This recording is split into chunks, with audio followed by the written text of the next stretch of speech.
The chemistry lab door slammed shut, with a sound that echoed through Margaret O'Sullivan's soul like artillery fire in the Afghan mountains.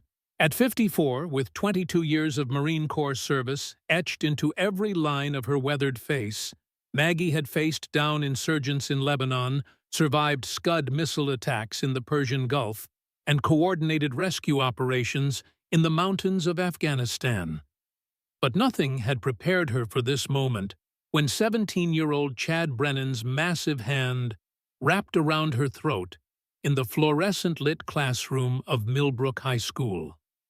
The pressure on her windpipe increased, but something deep within her military-trained mind remained perfectly calm.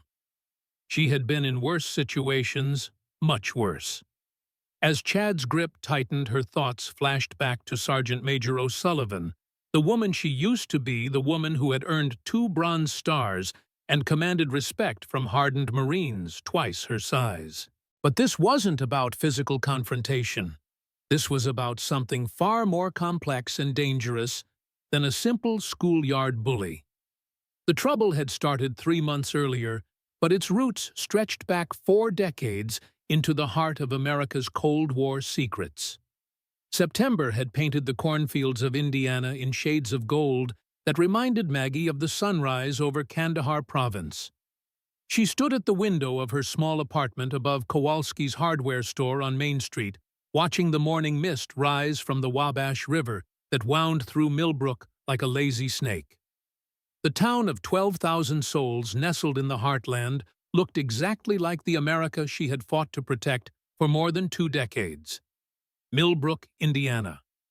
Founded in 1847 by German immigrants who had followed the river west, seeking the same dreams that had built this nation from wilderness and hope.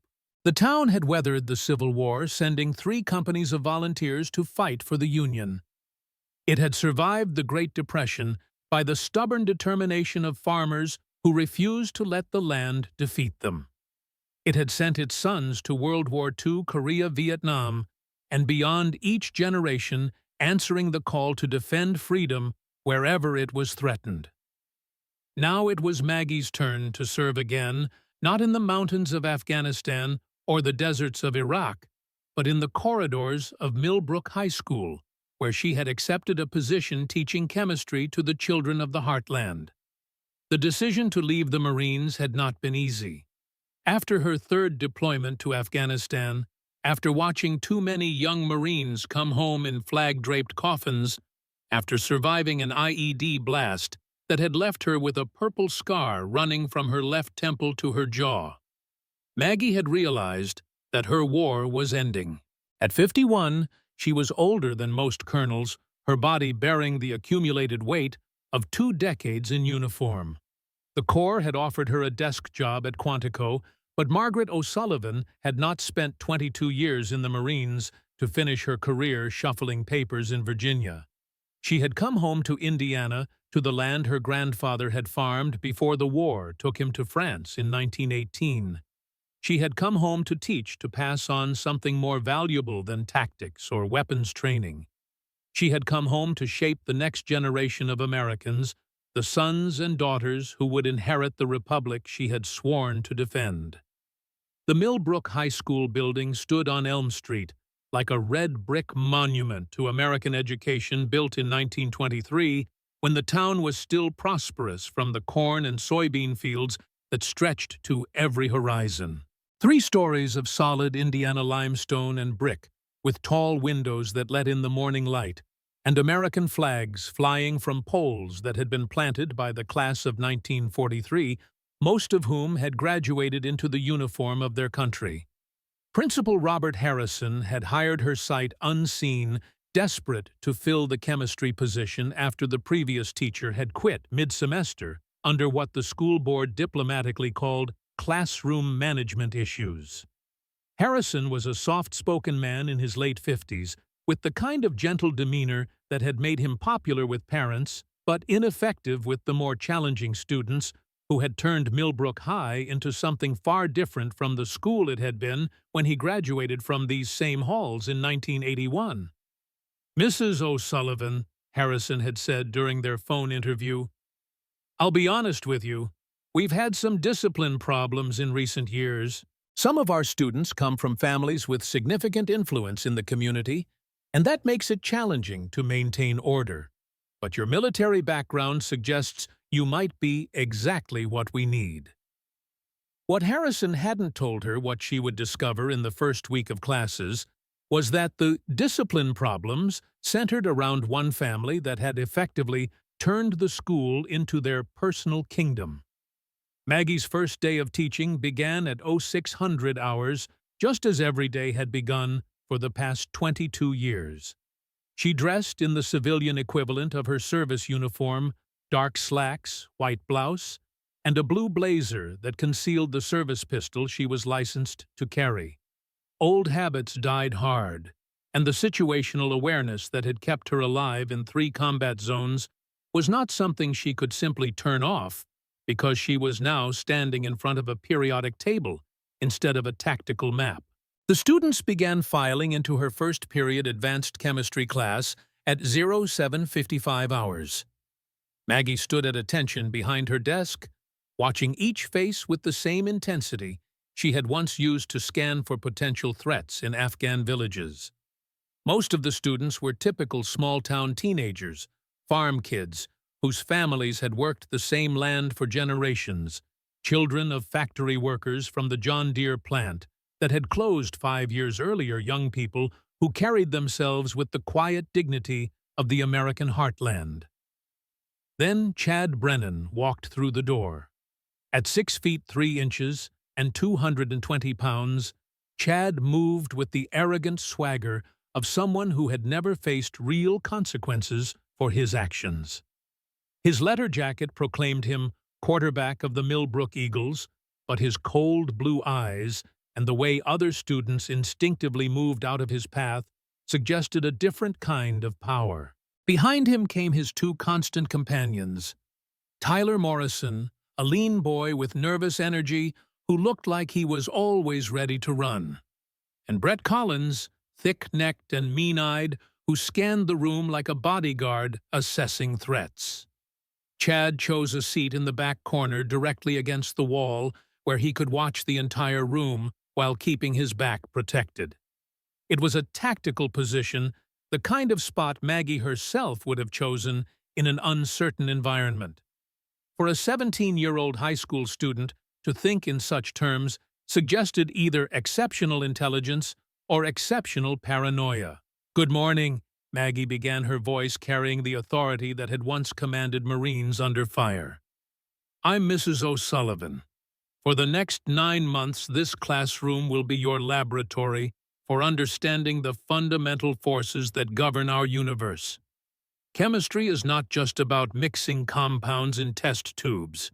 It's about understanding how elements combine to create something greater than the sum of their parts. It's about transformation, about taking simple materials and creating something new and powerful."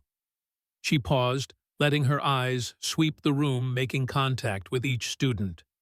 When her gaze reached Chad Brennan, she found him studying her with an intensity that was unusual for a teenager. There was something in his eyes, a calculation that reminded her uncomfortably of enemy fighters who were assessing her as a threat. "Chemistry," she continued, "is also about balance. Every reaction requires precise conditions. Too much heat, and you get an explosion. Too little, and nothing happens at all. The same principle applies to life, to society, to justice." Chad's expression shifted almost imperceptibly. Where other students might have heard a simple introduction to a science class, he seemed to have heard something else entirely. Something that had put him on alert. The first week passed without major incident, but Maggie's military-trained instincts picked up on subtle patterns that civilian teachers might have missed. Chad Brennan never took notes, yet he consistently answered questions correctly when called upon. He arrived late to every class, but never late enough to face official consequences. When other students made mistakes or struggled with concepts, Chad would watch with a cold amusement that suggested he took pleasure in their failures. More troubling was the way other students reacted to his presence. Conversations would stop when he entered a room. Groups would break up and reform in different configurations, always ensuring that Chad was given a wide berth. It was the behavior Maggie had observed in Afghan villages when Taliban fighters were known to be in the area. The careful, fearful respect of people who lived under the shadow of unpredictable violence. The first direct confrontation came during the second week of September, during a lab exercise on chemical reactions. Maggie had paired students to work on an experiment involving the careful mixture of acids and bases, a lesson designed to teach both chemical principles and the importance of precision and safety. Chad had been paired with Cao Yang, a quiet Hmong student whose grandfather had fought alongside American forces in Laos during the Vietnam War. Cao was one of Maggie's best students, meticulous in his work, and eager to learn the kind of young man who reminded her why she had chosen to teach. The explosion wasn't large, but in the confines of the chemistry lab, it sounded like a grenade detonation. Maggie spun from the blackboard where she had been writing formulas to see smoke rising from Cao's workstation, the boy himself staggering backward with singed eyebrows and a look of shock on his young face. "What happened?" Maggie demanded, moving swiftly to assess the damage and ensure no one was seriously injured. "It was an accident," Chad said quickly, his voice carrying just the right note of concern. "Cao must have mixed the wrong compounds." But Maggie had been watching the lab with the same attention she had once used to monitor Afghan villages for signs of insurgent activity. She had seen Chad deliberately add an extra measure of sodium to Cao's carefully measured solution, then step back just before the violent reaction occurred. "Mr. Brennan," she said quietly, "please step outside with me." Chad's blue eyes hardened, but he followed her into the hallway. The moment the door closed behind them, his entire demeanor changed. The concerned expression vanished, replaced by a cold smile that was far too mature for his 17 years. "You can't prove anything," he said before she could speak.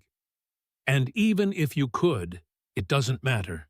My family has been protecting this town since before you were born. We know how to handle problems." It was the voice of someone who had never been held accountable, who had grown up believing that power and influence were more important than truth or justice.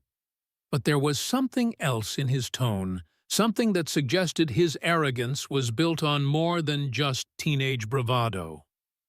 "Mr. Brennan," Maggie replied, her voice carrying the steel that had once intimidated insurgent leaders. "I've dealt with bullies on 3 continents. The uniform is different, but the character is always the same. You seem to think your family name protects you. Let me be clear in my classroom. The only thing that protects you is your behavior, and your behavior today was unacceptable." Chad stepped closer, using his height advantage to try to intimidate her. It was a mistake. Margaret O'Sullivan had been 5 feet 6 inches tall when she faced down 6'4" Taliban commanders who had never seen a woman in uniform. Physical intimidation was a tactic she had mastered long before Chad Brennan was born. "You don't understand how things work in Millbrook," Chad said, his voice dropping to a whisper. "There are things about this town, about my family, that you couldn't possibly comprehend. You're just some washed-up soldier playing teacher. But I'm legacy. My grandfather built this place. My father runs it. And I'm going to inherit it all." He paused, studying her face with those cold blue eyes, "including the parts that are buried underground." It was an odd phrase spoken with the kind of emphasis that suggested layers of meaning Maggie couldn't yet understand. But her years in military intelligence had taught her to file away seemingly random comments that might prove significant later. "Mr. Brennan," she said evenly, "report to the principal's office, now." Chad smiled that same cold smile, but he turned and walked down the hallway with the confidence of someone who knew that no real consequences would follow. And as Maggie would soon discover, his confidence was entirely justified. Principal Harrison accepted her written report with the weary expression of a man who had fought this battle before and lost.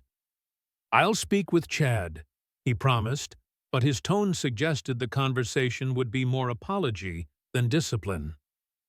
The Brennan family has been very supportive of the school district. Chad's grandfather, Patrick, served on the school board for 20 years. His father, Tom, is our current sheriff. They're good people, Mrs. O'Sullivan. Sometimes boys just need to work out their energy. But Maggie had seen enough good people in Afghanistan who turned out to be providing intelligence to the Taliban. She had learned that, in small communities, just as in war zones, power and corruption often wore the mask of respectability. That evening, she sat in her small apartment above the hardware store, reading through the limited information she could find about Millbrook's recent history. The town's website was full of cheerful descriptions of annual festivals, high school football victories, and civic pride. But between the lines, she began to notice gaps and inconsistencies that her intelligence training had taught her to recognize. The John Deere plant that had employed 800 people had closed abruptly in 2018, but there was no explanation for why a profitable facility would be shuttered. Several prominent families had left Millbrook suddenly over the past decade, selling their properties for far less than market value. Most telling, the obituary section of the local newspaper showed an unusual number of premature deaths among Vietnam veterans who had returned to the area in the 1970s and 1980s. One name appeared repeatedly in the historical records: Patrick Brennan, Chad's grandfather, who had served as mayor of Millbrook from 1965 to 1989. Under his leadership, the town had received several large federal grants for agricultural research and rural development. But there were no detailed records of how the money had been spent or what projects had been completed. Maggie closed her laptop and walked to the window that overlooked Main Street. The town looked peaceful in the amber glow of the streetlights, a perfect slice of American small-town life. But her years in combat had taught her that the most dangerous threats often hid behind the most innocent facades. Somewhere in the distance, she could hear the sound of a train whistle echoing across the cornfields, the lonesome call of the freight line that connected Millbrook to the wider world. It was a sound that reminded her of why she had come home, why she had chosen to trade her military uniform for a teacher's blazer.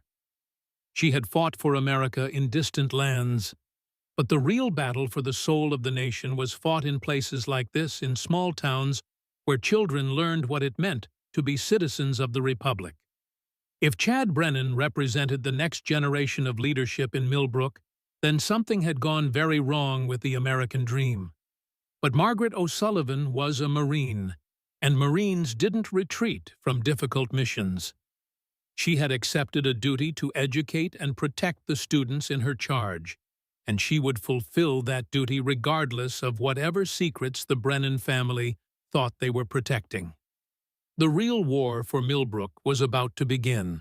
October arrived in Millbrook with the kind of crisp mornings that reminded the veterans in town of better times, when the rhythm of harvest season marked the passage of years, and the future seemed as reliable as the sunrise. Maggie had settled into the routine of small-town teaching, but her instincts remained sharp, honed by years of scanning Afghan landscapes for signs of trouble. The signs were everywhere once you knew how to look. It started with the subtle things that civilian teachers might dismiss as normal teenage behavior. Chad Brennan continued to arrive late to every class, but always exactly 7 minutes after the bell. Late enough to disrupt the lesson, early enough to avoid official tardiness marks.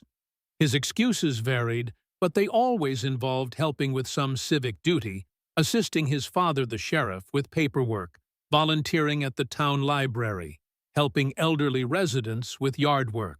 The stories were plausible, even admirable, but Maggie's intelligence training had taught her to look for patterns rather than individual incidents. Chad's civic duties always occurred during classes where he struggled academically, never during study halls or lunch periods. His absences corresponded precisely with major tests and assignments, yet his grades remained mysteriously stable. More troubling was the way other faculty members reacted when she mentioned her concerns about Chad's behavior. Mrs. Patterson, who had taught English at Millbrook for 30 years, would change the subject whenever Chad's name came up. Mr. Rodriguez, the history teacher, would suddenly remember urgent business elsewhere. Even the younger teachers, who had no personal history with the Brennan family, seemed reluctant to discuss the boy who was clearly disrupting their classrooms. It was the kind of collective denial Maggie had observed in Afghan villages where local leaders were collaborating with insurgents. Everyone knew the truth, but no one dared speak it aloud. The breakthrough came during her third week of October during a lesson on chemical compounds and their historical applications. Maggie had been discussing the development of industrial chemistry during World War II, explaining how American scientists had worked to develop both life-saving medicines and terrible weapons. The same principles that created penicillin, she explained to her advanced chemistry class, were used to develop chemical weapons. It's a reminder that knowledge itself is neutral. It's how we choose to use it that determines whether we create or destroy. She had noticed Chad paying unusual attention during this lesson, his typical boredom replaced by sharp focus. When she mentioned the chemical research facilities that had been established across the Midwest during the Cold War, Chad's expression shifted to something that looked almost like alarm. After class, as students filed out, Chad lingered behind. For a moment, Maggie thought he might actually engage with the lesson content, perhaps ask a thoughtful question about chemistry or history. Instead, he approached her desk with that familiar cold smile. "Interesting lesson today," he said, his tone carrying an edge she hadn't heard before. "You seem to know a lot about government research programs." "It's part of the curriculum," Maggie replied carefully. "Chemical history is relevant to understanding modern applications." Chad nodded slowly, but his eyes were studying her face with an intensity that was unsettling. "You know, my grandfather used to talk about the old days, back when the government was doing important work in small towns like this. He said most people were too simple to understand what needed to be done to keep America safe." He paused, letting the words hang in the air between them. He also said that sometimes people who ask too many questions about the past end up becoming part of the past themselves. It was phrased as a casual observation, but Maggie heard the threat underneath. In Afghanistan, she had learned to recognize the difference between teenage bravado and genuine menace. This was the latter. "Mr. Brennan," she said, maintaining the calm tone she had used to negotiate with tribal leaders who held American lives in their hands, "are you threatening me?" Chad's smile widened, showing teeth that were perfectly straight and perfectly white, the product of expensive orthodontics that few families in Millbrook could afford. "Of course not, Mrs. O'Sullivan. I'm just sharing family history. My grandfather was a great man who did important work for this country. He believed in protecting America's secrets, even when other people didn't understand why those secrets were necessary." He turned to leave, then paused at the door. "By the way, did you know that your predecessor, Mr. Jameson, asked a lot of questions about local history too, right before he decided to take early retirement and move to Florida? Funny how some people just suddenly realize they'd be happier somewhere else." After Chad left, Maggie sat alone in her classroom processing the conversation. In the military intelligence came in fragments that had to be assembled into a coherent picture. Chad's comments about his grandfather government research and her predecessor were pieces of a puzzle she didn't yet understand, but the pattern was beginning to emerge. That evening, she decided to pay a visit to the Millbrook Historical Society, housed in a modest building on Maple Street. that had once been the town's original bank. The society was run by Harold "Hal" Stevenson, a 78-year-old Vietnam veteran whose weathered hands and thousand-yard stare marked him as a man who had seen combat. Hal greeted her with the careful courtesy that veterans often showed each other, a recognition that transcended the differences between branches of service. He was a small man, maybe 5'7", with silver hair and intelligent gray eyes that missed nothing. "Mrs. O'Sullivan," he said, extending a hand that bore the calluses of both farming and fighting. "I heard we had a new teacher at the high school. Marine Corps, if the stories are true." 22 years, Maggie confirmed. 3 deployments, to the Sandbox, 1 to Lebanon back in the day. Now I'm trying to teach chemistry to teenagers, which might be more dangerous than anything I did overseas. Hal laughed, a sound that carried decades of hard-earned wisdom. "Teenagers are definitely a different kind of enemy. What brings you to our little museum?" Maggie looked around the small room, which was filled with the typical artifacts of small-town history, Civil War photographs, antique farming equipment, displays about local businesses that had come and gone. But her trained eye noticed gaps in the timeline periods where the historical record seemed oddly sparse.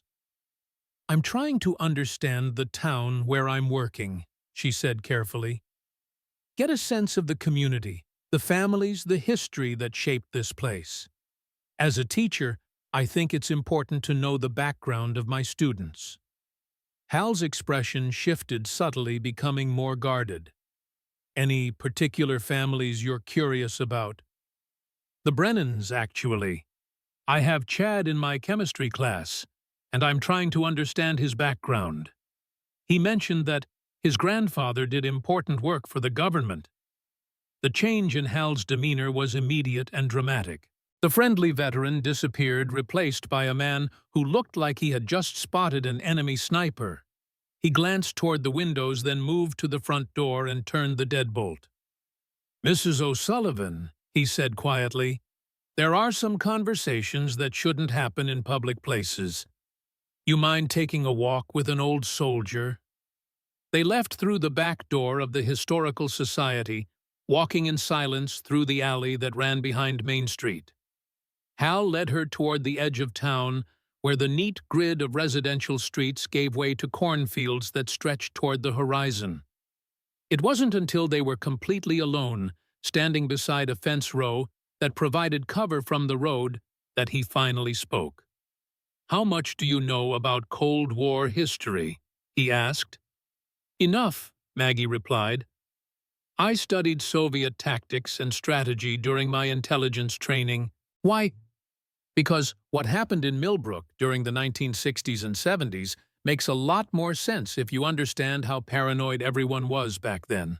The government was convinced that the Soviets were developing chemical and biological weapons that could destroy our agriculture, poison our water supply, kill our livestock. They were probably right." He paused, staring out at the cornfields that had fed America for generations. "So they decided to develop countermeasures, chemical agents that could protect our crops, strengthen our animals, maybe even enhance human resistance to biological attacks. Problem was, you can't test that kind of thing in a laboratory. You need real conditions, real people, real communities." Maggie felt a cold understanding beginning to form in her mind. They used small towns as test sites. Dozens of them all across the Midwest. Towns like Millbrook, where people trusted their government and didn't ask too many questions. Towns where the local leadership could be bought or convinced that they were serving the greater good. Patrick Brennan. "Mayor for 24 years, Hal confirmed. He signed the agreements, accepted the federal money, helped coordinate the testing. Most people never knew what was really happening.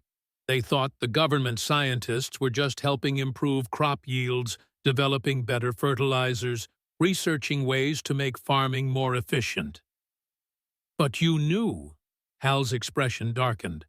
"I came back from Vietnam in 1971, and I could see that something was wrong. Too many of my buddies were getting sick, developing cancers that didn't make sense for men our age. Too many weird accidents, sudden deaths, families packing up and leaving town in the middle of the night. He turned to look directly at her, and she saw in his eyes the same haunted recognition she had observed in combat veterans who had witnessed atrocities.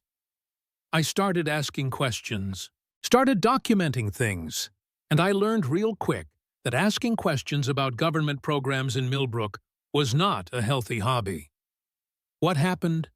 I got a visit from some very serious people who explained that my concerns were unfounded, that my imagination was getting the better of me, and that it would be better for everyone if I focused on my own business instead of poking around in matters I didn't understand. Hal pulled a cigarette from his shirt pocket with hands that trembled slightly. You know what the scary part was? They knew things about me that weren't in any official file. Personal things, private things. Things that could only have come from people in this town who had been watching me, reporting on me. Local surveillance. Patrick Brennan wasn't just taking money from the government. He was building a network of informants, creating a system where anyone who asked the wrong questions could be identified and neutralized before they became a real problem. Maggie processed this information, fitting it into the pattern she had been sensing since her first day at Millbrook High. And that system is still operating. Different generation, same methods, Hal confirmed. Tom Brennan took over where his father left off. Not as blatant, not as obvious, but the principle is the same. Keep the secrets buried, make sure the right people stay in power, eliminate any threats to the established order. What about Chad? Hal's laugh was bitter. Chad is being groomed to be the third generation. He's been raised on stories about his grandfather's patriotic service, taught that he's part of something bigger and more important than ordinary people can understand. He genuinely believes that his family are the guardians of American security. And the testing, is it still going on? That's the question I've been trying to answer for 50 years, Hal said. The official programs supposedly ended in the 1980s, but there have been too many strange incidents, too many unexplained illnesses, too many convenient accidents for me to believe it's really over. He dropped his cigarette and ground it under his heel. Mrs. O'Sullivan, you seem like a good person who wants to do right by her students.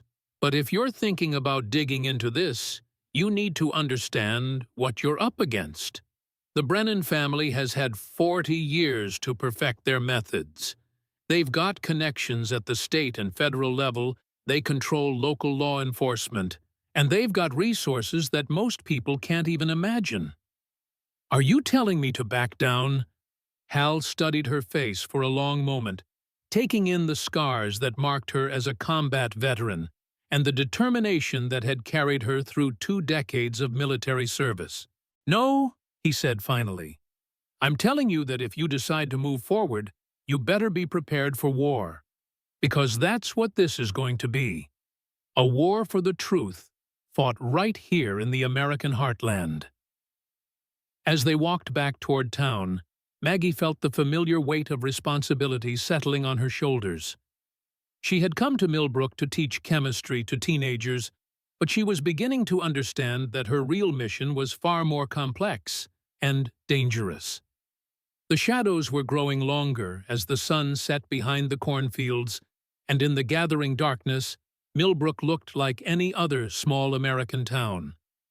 But Maggie now knew that appearances could be deceiving, that beneath the surface of this peaceful community lay secrets that men had died to protect. The question was whether she was prepared to risk everything to uncover the truth. November brought the kind of gray skies that seemed to press down on the Indiana landscape like a heavy blanket, turning the harvested cornfields into an endless expanse of brown stubble under low-hanging clouds. It was weather that matched Maggie's growing sense of unease as she continued to probe the mysteries surrounding the Brennan family and their hold over Millbrook. The more she learned, the more complex the situation became. Through careful conversations with longtime residents and discreet research in the town library's archives, she had begun to piece together a picture of Millbrook's hidden history that was far more disturbing than anything she had encountered in her military service. The pattern had started in 1965, the same year Patrick Brennan was elected mayor for the first time. That was when the first federal research grant had arrived, a modest sum ostensibly designated for agricultural improvement studies. The grant had funded the construction of a small laboratory complex on the outskirts of town, staffed by scientists from various government agencies who kept to themselves and conducted their work behind chain-link fences topped with barbed wire. Over the following decade, the grants had grown larger and more frequent. The laboratory complex had expanded, adding underground facilities that required special excavation equipment and construction crews from outside the area. Local farmers had been paid to participate in crop enhancement trials, allowing government scientists to test new fertilizers, pesticides, and growth stimulants on their land. The human cost had begun to emerge in the early 1970s. Veterans returning from Vietnam had been invited to participate in readjustment studies designed to help them transition back to civilian life. The studies involved regular medical examinations, psychological evaluations, and treatments with experimental medications that were supposed to reduce the effects of combat stress. Instead, many of the participants had developed mysterious illnesses, neurological problems, and cancers that shouldn't have appeared in men so young. When family members asked questions, they were told that the veterans' conditions were related to their exposure to chemical agents in Vietnam, a plausible explanation that deflected attention from what was happening in Millbrook itself. Dr. Eleanor Hartwell, who had served as the town's family physician from 1968 to 2015, had been one of the few medical professionals to recognize the pattern. At 67, she was a sharp-eyed woman who had learned to trust her instincts over official explanations. Maggie found her living in a modest ranch house on the edge of town, surrounded by the kind of carefully tended garden that suggested a mind that remained active and engaged despite retirement.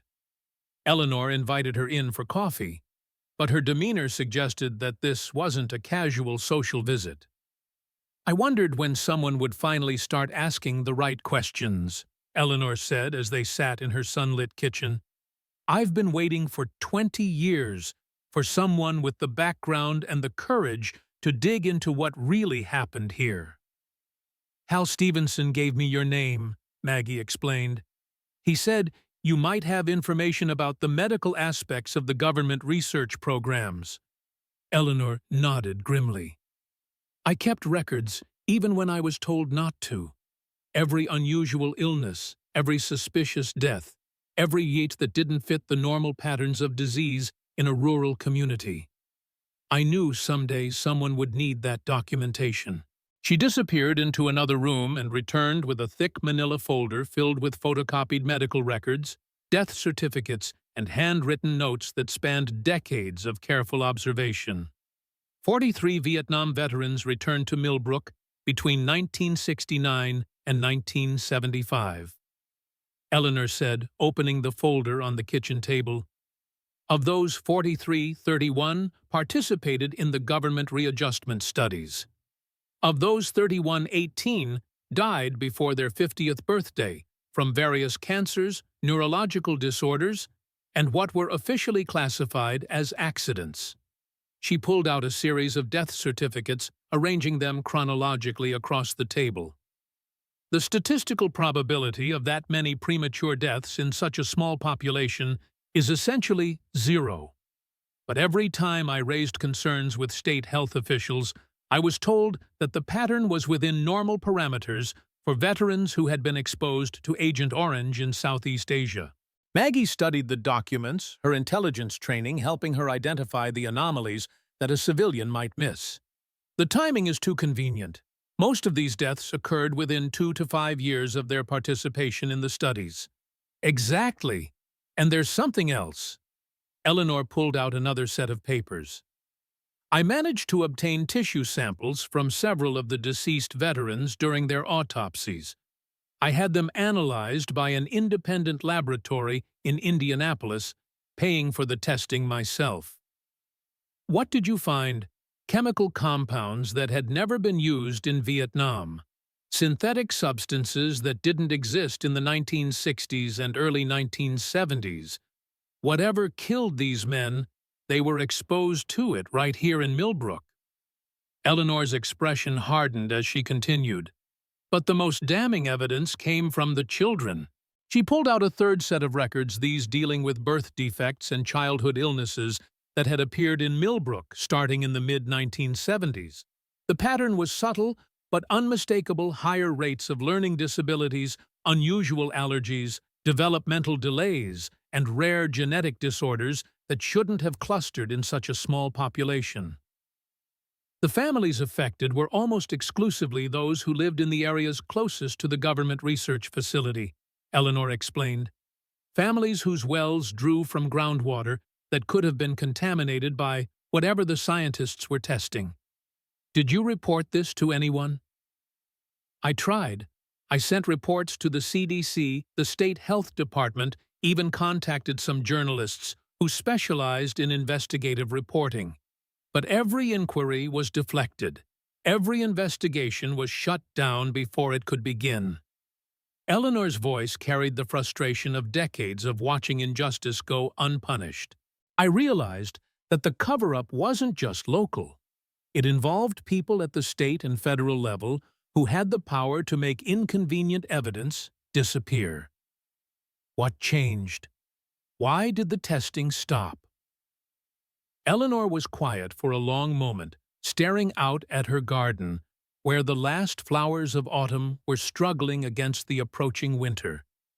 I don't think it stopped, she said finally. I think it evolved. She pulled out the most recent set of documents from her folder records from the 1990s and 2000s that showed a different pattern of illness and death in Millbrook. Starting in the late 1980s, the obvious experimental programs ended. The government laboratory was officially closed, the research grants dried up, and the outside scientists departed. But the unexplained medical anomalies didn't stop. They just became more subtle, more spread out over time, harder to detect, unless you were specifically looking for them. Maggie examined the newer records, noting the careful documentation of cases that individually seemed unremarkable, but collectively suggested ongoing contamination or experimentation. You think they found a way to continue the work without the obvious infrastructure? I think they realized that the best way to hide a continuing program was to make it look like the program had ended. But the Brennan family's influence in this town has only grown stronger over the decades. Tom Brennan became sheriff in 1995, and since then, any death or illness that might raise questions has been quickly classified as natural causes or accidental. Eleanor stood and walked to the window, looking out at the quiet street, where children played in yards that might still harbor chemical contamination from experiments conducted before they were born. Mrs. O'Sullivan, I'm 77 years old. I've spent almost my entire adult life documenting crimes against this community, and I've watched the perpetrators not only escape justice, but prosper and gain power. If you're thinking about pursuing this, you need to understand that you're not just fighting local corruption. You're challenging a system that has had 50 years to perfect its methods of concealment and control. What would you do if you were in my position? Eleanor smiled for the first time since Maggie had arrived, an expression that carried both sadness and determination. The same thing I've been doing for 50 years.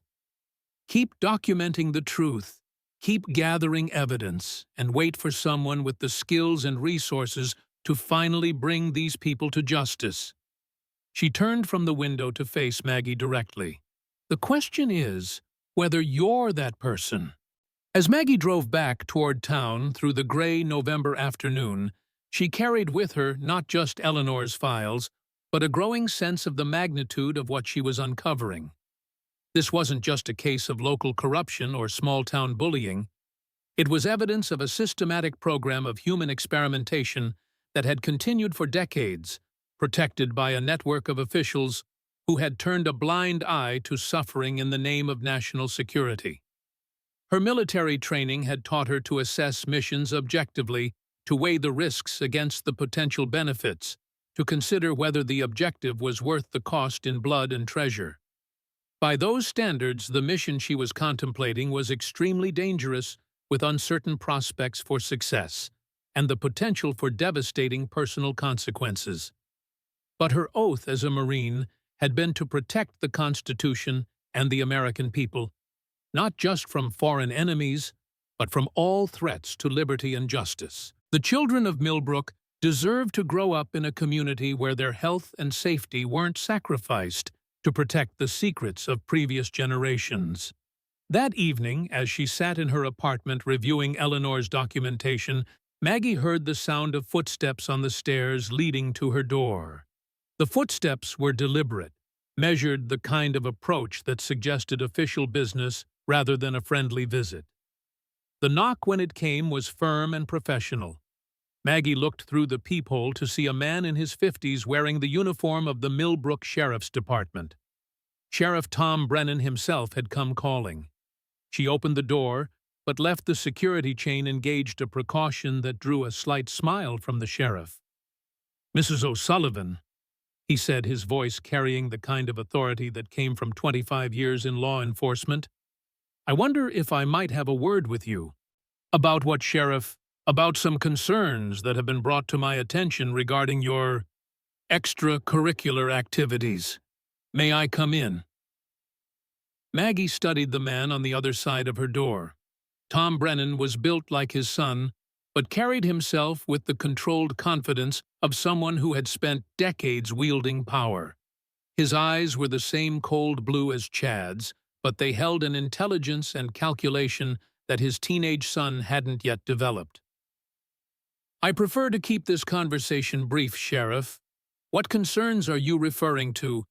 There have been reports that you've been asking questions about local history, contacting long-time residents about events that occurred before you moved to Millbrook. Some people are concerned that you might be misunderstanding the nature of our community." It was phrased as a polite inquiry, but Maggie heard the threat underneath. She had received similar warnings from Taliban commanders who wanted to make sure she understood the consequences of interfering with their operations. "I'm a teacher, Sheriff. Understanding the community where I work is part of my professional responsibility." "Of course," Brennan agreed.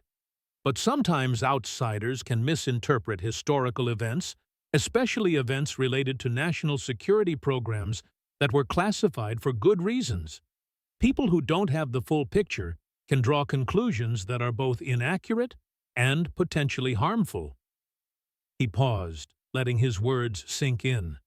"I'd hate to see a dedicated educator like yourself become distracted from her important work by pursuing theories that have no basis in fact.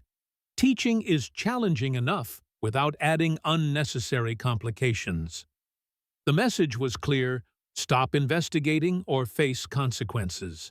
But Maggie had faced down more dangerous enemies than a small-town sheriff who was used to intimidating civilians. "Thank you for your concern, Sheriff," she replied evenly. "I assure you that my focus remains on providing the best possible education for my students." Brennan nodded, but his expression suggested he wasn't entirely satisfied with her response. "I'm glad to hear that, Mrs. O'Sullivan. I hope you'll remember that Millbrook is a peaceful community where people prefer to focus on the future rather than dwelling on the past. We've found that people who share that perspective tend to be much happier here than those who insist on stirring up old troubles." After he left, Maggie stood at her window watching him drive away in his patrol car. The visit had confirmed what she already suspected: the Brennan family was aware of her investigation and prepared to take steps to stop it. But it had also revealed something important about their methods.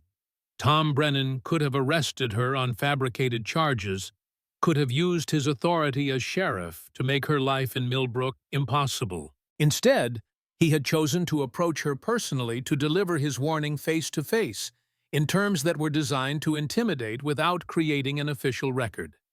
It was the approach of someone who was confident in his power, but also concerned about exposure. Someone who preferred to handle problems quietly and discreetly, without drawing attention to the activities he was protecting. Which meant that despite their decades of experience and their network of allies, the Brennan family was vulnerable. They had secrets to protect, and they were afraid of what might happen if those secrets were exposed.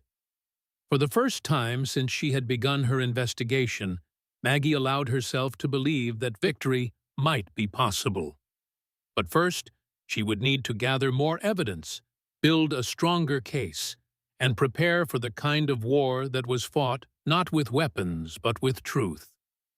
The battle for Millbrook was about to enter a new phase. The November rain that began falling on Millbrook seemed to wash away the last pretense of normalcy that had shielded the town's secrets for so many decades. As water pooled in the streets and ran in rivers toward the storm drains, Maggie couldn't help but think about what else might be flowing beneath the surface of this seemingly peaceful community. The confrontation she had been anticipating finally came on a gray Wednesday afternoon, but not in the way she had expected. It started with Cao Yang, the Hmong student, who had been Chad Brennan's target during the laboratory accident in September. Cao had been one of Maggie's most dedicated students, always early to class, always prepared, always eager to learn. But over the past week, she had noticed a change in his behavior. He seemed nervous, distracted, looking over his shoulder as if he expected trouble. After her advanced chemistry class on Wednesday, Cao lingered behind as the other students filed out. When they were alone, he approached her desk with the kind of careful hesitation that suggested he was fighting an internal battle between fear and desperation. "Mrs. O'Sullivan," he said quietly, "I need to tell you something, but I'm scared of what might happen if I do." Maggie set down the papers she had been grading and gave him her full attention. In Afghanistan, she had learned that when someone was afraid to speak, what they had to say was usually worth hearing. "What's troubling you, Cao?" The young man glanced toward the door, making sure they were truly alone, then pulled out his cell phone and showed her a series of text messages that had been sent to him over the past week. "Stay away from the army teacher. Stop asking questions about things that don't concern you. Your family came here for a better life.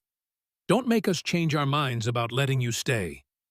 The messages were unsigned, but their meaning was clear. Someone was trying to intimidate Cao into avoiding any association with Maggie and her investigation into Millbrook's hidden history. "Have you told your parents about these messages?" Cao shook his head. "My grandfather fought with American soldiers in Laos during the Secret War. He taught me to recognize when powerful people want you to stay quiet. But he also taught me that sometimes staying quiet is the same as helping evil people do evil things." The young man's courage reminded Maggie of why she had chosen to become a teacher. Despite his fear, despite the threats against his family, Cao was willing to do what was right. "What else do you need to tell me?" "Yesterday after school, I saw Chad and his friends doing something strange behind the old Texaco station on Route 9. They were moving heavy things into the building, things that looked like equipment or supplies. When they saw me watching, Chad came over and told me that if I mentioned what I saw to anyone, my family would have serious problems with their immigration status." Maggie knew the abandoned Texaco station Cao was referring to. It had been closed for 15 years, ever since the highway bypass had redirected traffic away from the old state route. The building sat on the edge of town like a relic from a more prosperous era, its boarded windows and rust-stained walls a testament to economic decline. Did you see what kind of equipment they were moving? Metal boxes like the kind the military uses to transport sensitive equipment. And there was an older man with them, someone I'd never seen before. He was giving orders to Chad and the other boys like he was used to being in charge. Cow pulled out his phone again and showed her a photograph he had taken from a distance. The image quality was poor, but Maggie could make out several figures near the back of the abandoned gas station, along with what appeared to be military-style equipment cases. Cow, I want you to promise me that you won't go near that place again. If what you saw is what I think it could be very dangerous. What do you think it is? Maggie considered how much to tell him. Cow deserved to understand why he was being threatened, but she also needed to protect him from knowledge that could put him in even greater danger. I think Chad's family is involved in activities that they don't want anyone to know about, activities that have been going on in this town for a very long time.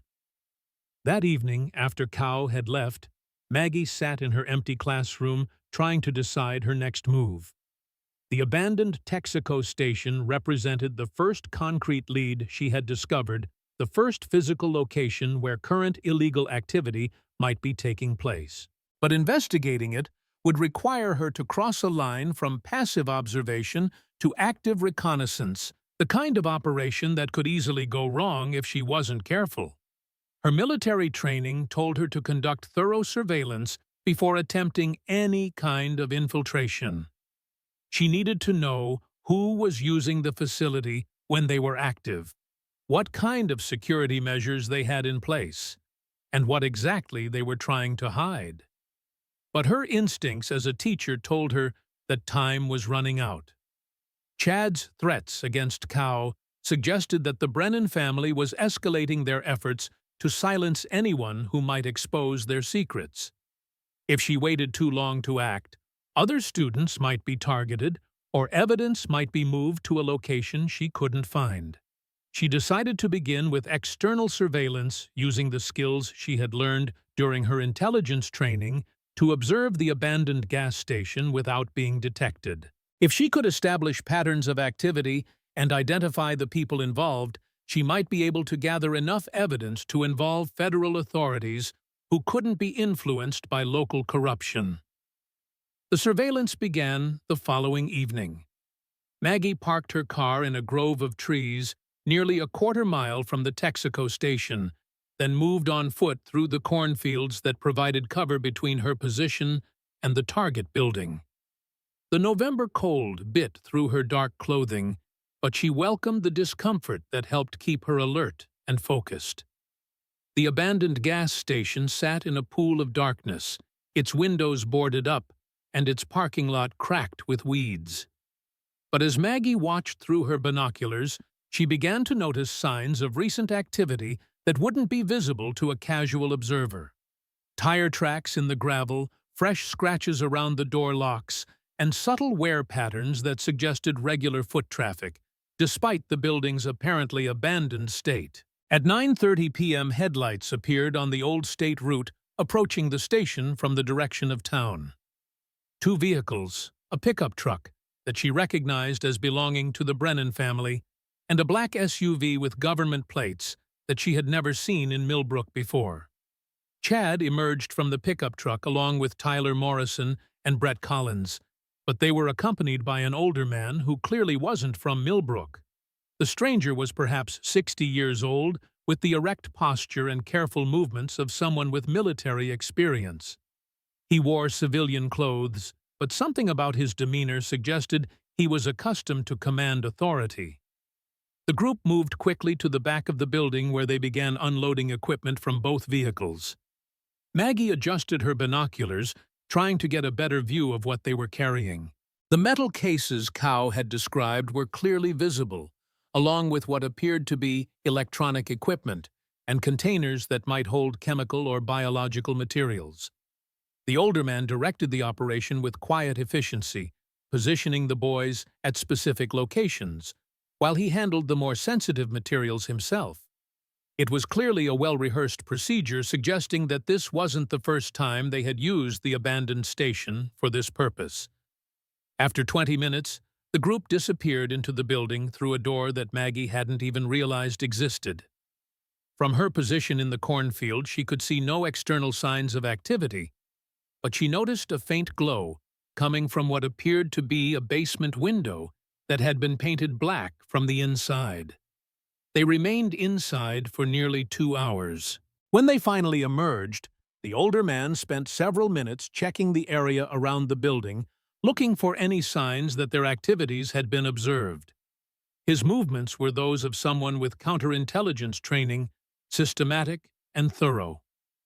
Maggie remained motionless in the cold earth of the cornfield, controlling her breathing and heart rate, the way she had learned to do during reconnaissance missions in Afghanistan. The stranger's inspection came uncomfortably close to her position, but her camouflage and stillness kept her hidden. After the vehicles departed, Maggie waited another hour before moving closer to the building. What she found confirmed her worst suspicions about what was happening in Millbrook. The basement window that had shown the faint glow was protected by steel bars that looked new despite the building's abandoned appearance.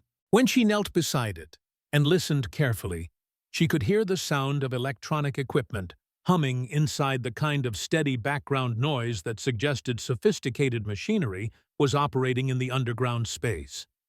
More disturbing was what she found when she circled the building looking for other points of entry. Behind the station, partially concealed by overgrown weeds, was a metal hatch that provided access to what appeared to be an extensive underground facility. The hatch was secured with a military-grade lock and surrounded by subtle security measures that would have been invisible to civilian eyes. As she knelt beside the hatch, examining the lock mechanism and trying to estimate the size of the underground complex, Maggie realized that she had stumbled onto something far more significant than local corruption or small-town bullying. The abandoned Texaco station was being used as a front for an active government operation, one that involved the same families who had been running illegal experiments in Millbrook for more than 40 years. But her moment of discovery became a moment of crisis when she heard the sound of approaching vehicles on the old state route. 2 sets of headlights were moving toward the station much faster than the earlier arrival had been, suggesting that someone had detected her presence and was responding to a security breach. Maggie had perhaps 30 seconds to reach the cover of the cornfield before the vehicles arrived.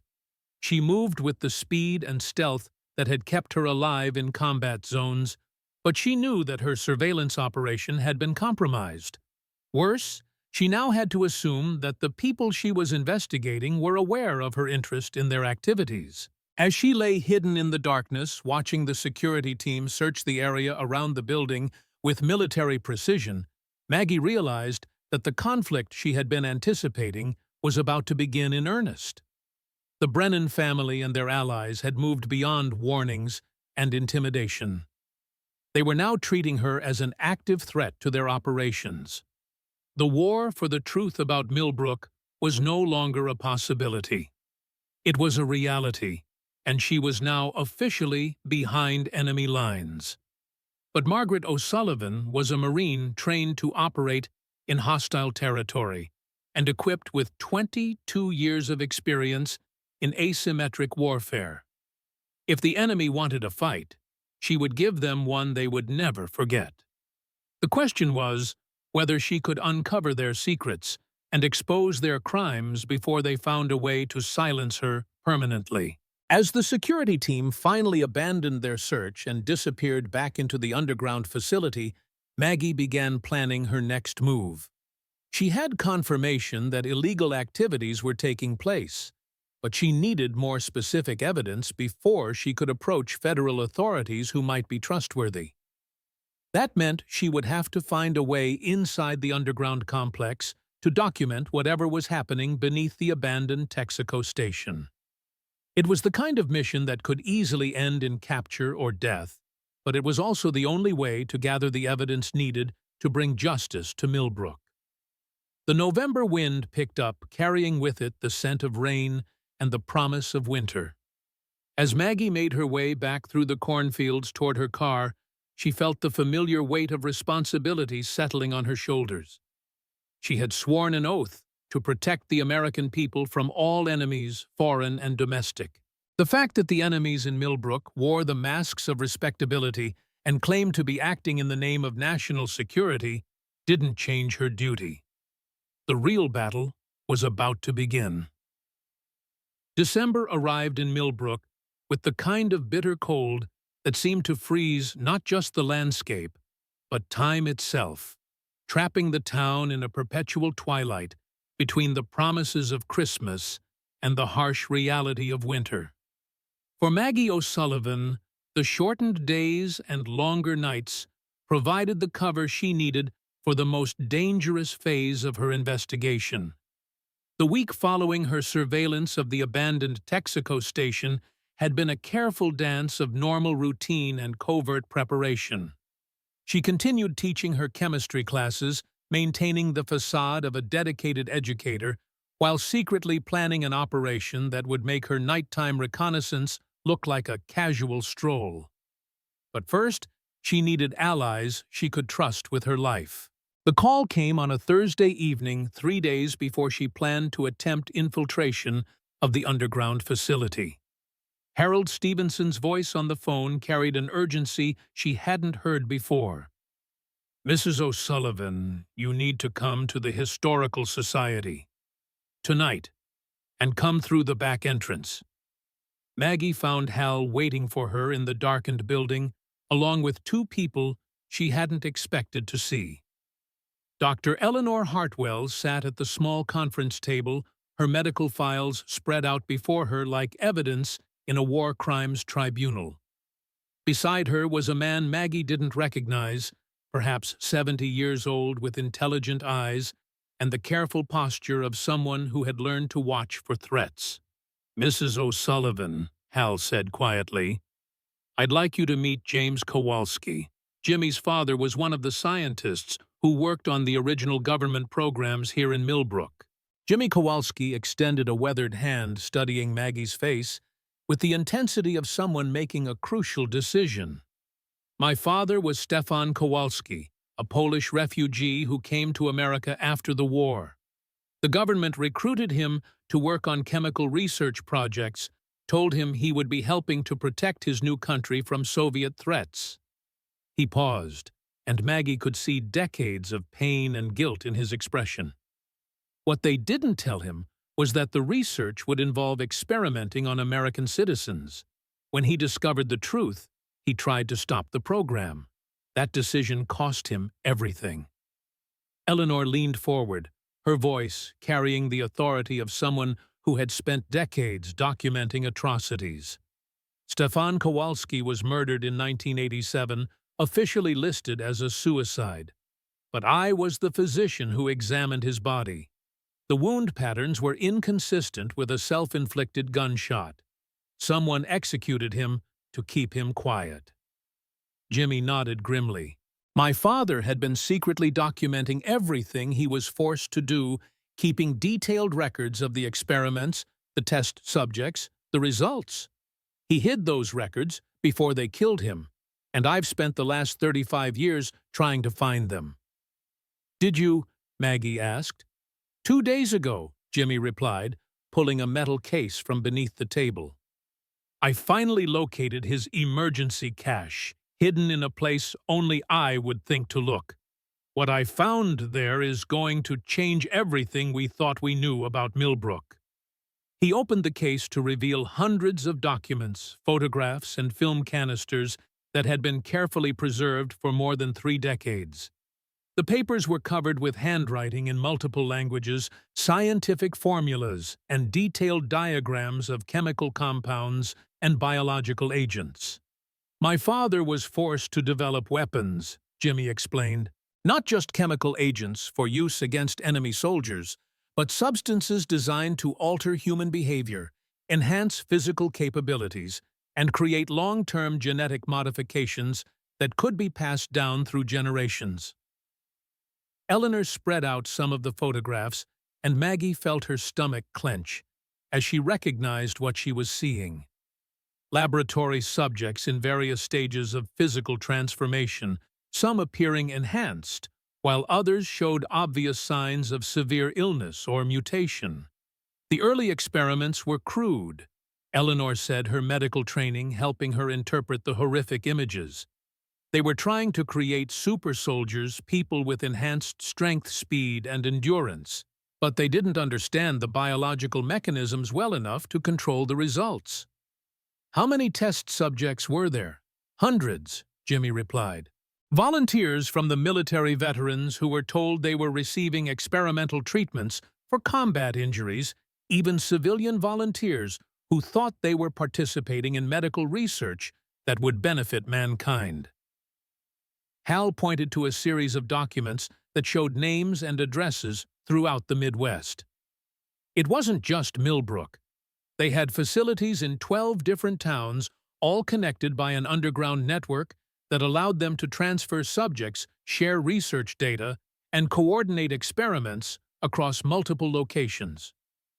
But Millbrook was the central hub, Eleanor added. This is where they conducted the most advanced research, where they tried to perfect the formulas that would create reliable, controllable enhancements. Maggie studied the documents, her intelligence training helping her identify the organizational structure and chain of command that had overseen these atrocities. Who was running the program? Officially, it was classified above my father's clearance level, Jimmy said. But he managed to identify several key figures through careful observation and document analysis. He pulled out a photograph that showed a group of men in military uniforms standing outside what appeared to be the underground facility beneath the Texaco station. The image was dated 1975, but one of the faces was unmistakably familiar. Patrick Brennan wasn't just the mayor who provided local cooperation, Jimmy explained. He was an active participant in the research program, someone who helped select test subjects and coordinate with federal agencies. Eleanor pointed to another figure in the photograph. And this man, Dr. Marcus Webb, was the lead scientist. According to Stefan's notes, Webb was a brilliant chemist who had no ethical constraints about human experimentation. He viewed the test subjects as raw material for his research. Is Webb still alive? Unknown, Hal replied. He disappeared in 1987, the same year Stefan was murdered. Officially, he retired from government service and moved to Europe, but there's no record of him after that. Jimmy pulled out another set of documents, these more recent and bearing classification stamps from the 1990s and 2000s. The program didn't end in the 1980s like everyone believes. According to my father's analysis, they simply moved it deeper underground and made it more sophisticated. More sophisticated how? Instead of crude experiments on adult volunteers, they began working with genetic modification of reproductive cells. They developed ways to alter human DNA that would be passed down through generations, creating enhanced bloodlines that would appear completely natural. Eleanor's expression was grim as she confirmed Jimmy's explanation. I've been tracking unusual birth patterns in Millbrook for decades. Children with exceptional physical and mental capabilities, but also children with genetic abnormalities that shouldn't exist in nature. The modern program appears to be focused on creating a genetically enhanced population that looks normal, but possesses capabilities far beyond baseline human parameters. Maggie felt the pieces of the puzzle clicking into place with horrifying clarity. Chad Brennan, third generation, Hal confirmed. His grandfather was involved in selecting the original test subjects. His father helped cover up the crimes and maintain the secrecy. Chad himself appears to be the product of genetic enhancement, raised from birth to continue the family's role in protecting the program. Which brings us to why we're having this conversation tonight. Jimmy said, his expression becoming even more serious. According to my father's notes, The underground facility beneath the Texaco station is just the tip of the iceberg. The real research complex extends for miles underground, connecting to facilities beneath other buildings throughout Millbrook. He pulled out a hand-drawn map that showed an extensive network of tunnels, laboratories, and storage areas that honeycombed the ground beneath the town. If we're going to expose this program and bring the people responsible to justice, we need concrete evidence from inside those facilities. We need photographs, documents, maybe even biological samples that can be independently analyzed. Eleanor leaned back in her chair, studying Maggie with the careful assessment of a medical professional. Mrs. O'Sullivan, we are asking you to undertake a mission that's extremely dangerous. These people have been killing to protect their secrets for 40 years. If you're caught inside their facility, you won't be given a chance to explain your presence. What about going to federal authorities with the evidence we already have? We've tried that, Hal said bitterly. Every time someone has attempted to expose this program, the investigation gets shut down by people with connections at the highest levels of government. This isn't just local corruption. This is a conspiracy that involves elements of the intelligence community, the military and civilian agencies that have been protecting this research for decades. Jimmy nodded in agreement. The only way to break through that protection is to gather evidence that's so compelling, so undeniable, that it can't be suppressed or discredited. We need proof that will force congressional hearings, independent investigations, and criminal prosecutions that can't be stopped by bureaucratic interference. Maggie looked around the table at the three people who had devoted decades of their lives to seeking justice for the victims of Millbrook's hidden atrocities. They were asking her to risk everything on a mission that might be the only chance to expose crimes that had been covered up for nearly half a century. But she was a Marine, trained to undertake dangerous missions in service of a higher cause. If she could gather the evidence needed to bring these criminals to justice, she might be able to save future generations from becoming victims of their twisted research. What kind of support can you provide? Eleanor smiled for the first time that evening. More than you might expect. I still have contacts in the medical community who can provide independent analysis of any biological evidence you obtain. Jimmy has detailed knowledge of the facility layout based on his father's documentation.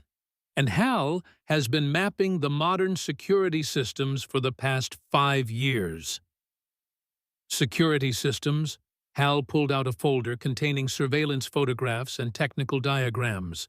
The underground complex is protected by state-of-the-art sensors, cameras, and automated defense systems, but they're designed to detect conventional intrusion attempts. Someone with military training who understands their weaknesses might be able to penetrate the facility without triggering alarms. Might being the operative word, Maggie said dryly. There's something else, Jimmy said, his expression becoming even more grave. According to my father's notes, the research program has been building toward a specific goal. They've been developing a chemical agent that can be deployed through water supplies, agricultural systems, or atmospheric dispersal to modify the genetic structure of entire populations. Eleanor confirmed his assessment. A weaponized version of the enhancement compounds designed to be used on a massive scale. If they've succeeded in perfecting this agent, they could potentially alter the genetic makeup of millions of people without their knowledge or consent. The ultimate biological weapon, Maggie said quietly. Not designed to kill, but to control. Exactly. And according to the timeline in Stefan's documents, they were planning to begin operational deployment sometime in the mid-2020s. The implications were staggering. If the Millbrook research program had succeeded in developing large-scale genetic modification capabilities, they possessed the power to reshape human civilization itself. In the wrong hands, such technology could be used to create a genetically stratified society, where enhanced elites ruled over unmodified masses. "When do you want to attempt the infiltration?" "Tomorrow night," Hal said.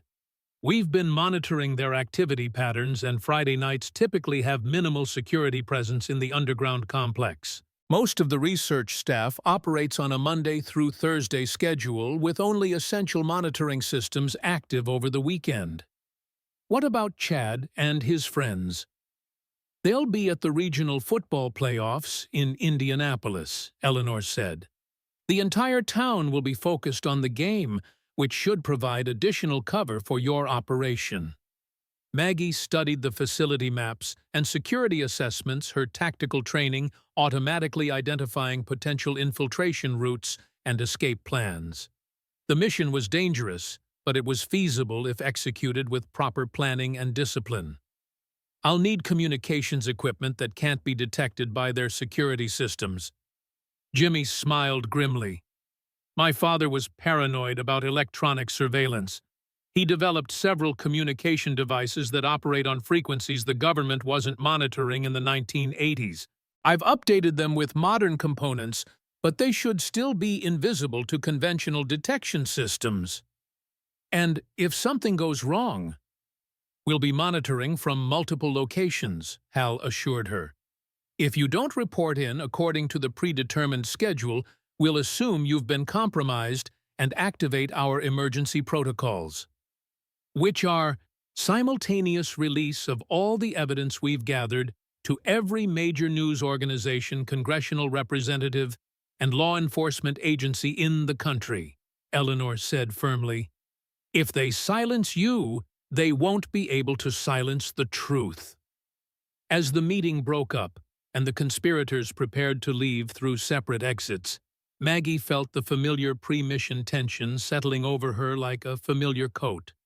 She had undertaken dangerous operations before, but never one where the stakes were so high and the enemy so well entrenched. But she was a Marine, and Marines didn't abandon their missions because the odds were against them. Tomorrow night, she would descend into the underground darkness beneath Millbrook and confront secrets that had been hidden for nearly half a century. The question was whether she would emerge alive with the evidence needed to bring justice to the victims of America's most horrific domestic conspiracy. Friday night in Millbrook arrived with the kind of bone-deep cold that turned breath into clouds and made every step crunch on frozen ground. While the rest of the town was gathered around radios and televisions following the Millbrook Eagles playoff game in Indianapolis, Maggie O'Sullivan was preparing for the most dangerous mission of her military career. She had spent the day in careful preparation, studying the facility maps Jimmy Kowalski had provided and memorizing the security protocols Hal Stevenson had documented. The infiltration would require her to enter through a maintenance tunnel that connected the abandoned Texaco station to the main underground complex, navigate through sections of the facility without triggering detection systems, and gather photographic evidence of the research operations. If everything went according to plan, she would be inside the complex for no more than 2 hours.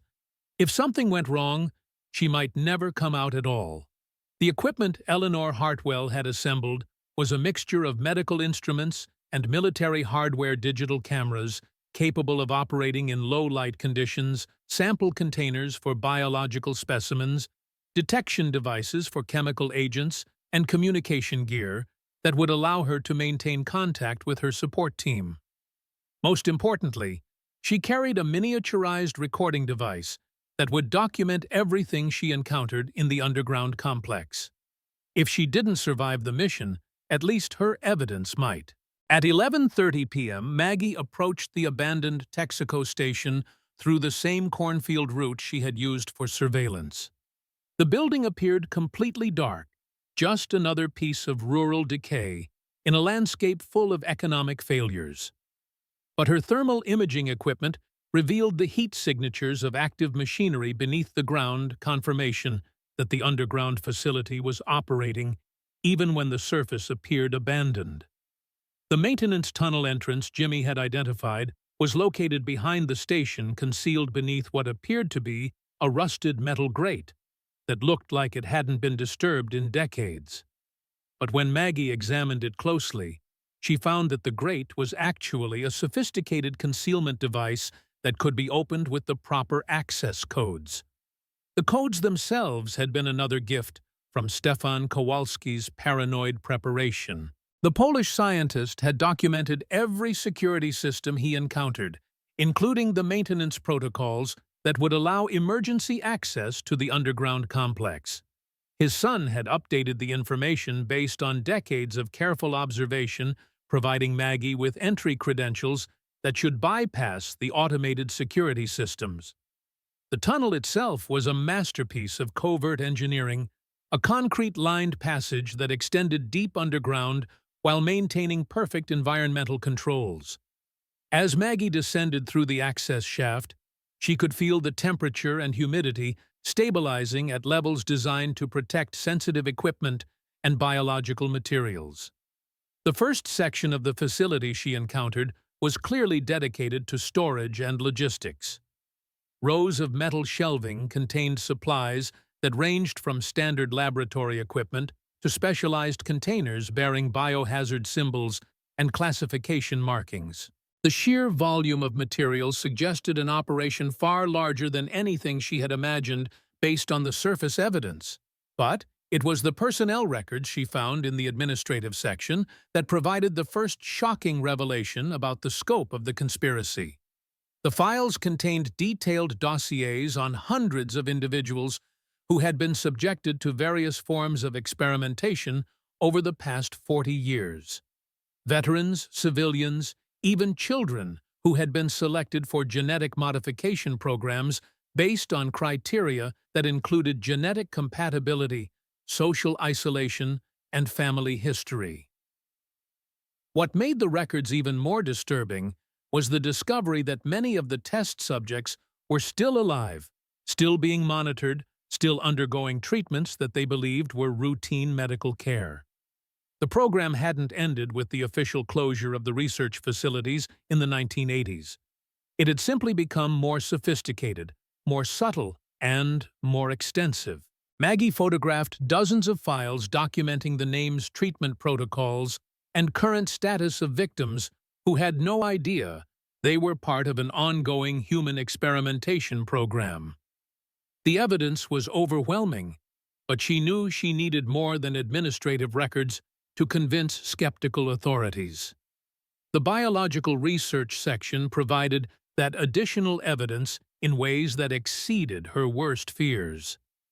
The laboratories she discovered in the deeper sections of the complex were equipped with technology that seemed decades ahead of anything she had seen in military research facilities. Genetic sequencing equipment, cellular modification chambers, and biological synthesis systems that could apparently manufacture custom organisms designed for specific purposes. But the most horrifying discovery was the breeding program. In a section of the facility that required additional security clearances to access, Maggie found evidence of systematic genetic manipulation of human reproductive cells. The program appeared to be designed to create enhanced bloodlines that would possess specific physical and mental characteristics while appearing completely normal to casual observation. The documentation showed that dozens of families in Millbrook had been participating in this program for multiple generations, producing children who were the products of careful genetic engineering rather than natural reproduction. The Brennan family was just one of several bloodlines that had been enhanced through decades of covert manipulation. Chad Brennan wasn't just a spoiled teenager with influential parents. He was a genetically modified human being, designed from conception to possess enhanced physical capabilities, increased intelligence, and psychological characteristics that made him ideal for maintaining control over the local population. As Maggie photographed the breeding records and genetic modification protocols, she began to understand the true scope of what had been happening in Millbrook. This wasn't just human experimentation. It was the systematic creation of a genetically enhanced ruling class that would possess capabilities far beyond those of unmodified humans. But her most shocking discovery was yet to come. In the deepest section of the underground complex, behind security doors that required biometric identification to open, Maggie found the current research program that represented the culmination of 40 years of illegal experimentation. The weaponization laboratory contained equipment for mass production of genetic modification agents that could be deployed through water supplies, agricultural systems, or atmospheric dispersal. The scale of the operation suggested that they were preparing to modify the genetic structure of entire populations without their knowledge or consent. The target populations, according to the planning documents she photographed, included major metropolitan areas throughout the Midwest. Cities with millions of residents who would be exposed to genetic modification agents disguised as routine public health measures or environmental protection programs. The timeline for deployment showed that operational testing had already begun in several smaller communities, with full-scale implementation planned for the following year. If the program proceeded as planned, millions of Americans would be subjected to genetic modification without their knowledge, creating a two-tier society of enhanced and unmodified humans. But the most disturbing element of the weaponization program was its ultimate purpose. The genetic modifications weren't designed to enhance human capabilities across the board. They were designed to create specific vulnerabilities that could be exploited by those who possessed the countermeasures. The enhanced bloodlines, like the Brennan family, would be immune to the genetic modifications, while the general population would become increasingly dependent on treatments and therapies that only the conspirators could provide. It was a plan for absolute biological control of human civilization, hidden behind the mask of medical progress and public health. As Maggie documented the weaponization protocols and production schedules, she heard the sound that every infiltrator dreads footsteps in the corridor outside the laboratory where she was working. The security patrol she had been told to expect wasn't supposed to arrive for another hour, but something had apparently triggered an early inspection. She had perhaps 30 seconds to conceal her presence before the patrol entered the section where she was gathering evidence. The laboratory offered limited concealment options, but her military training had taught her to make the most of any available cover.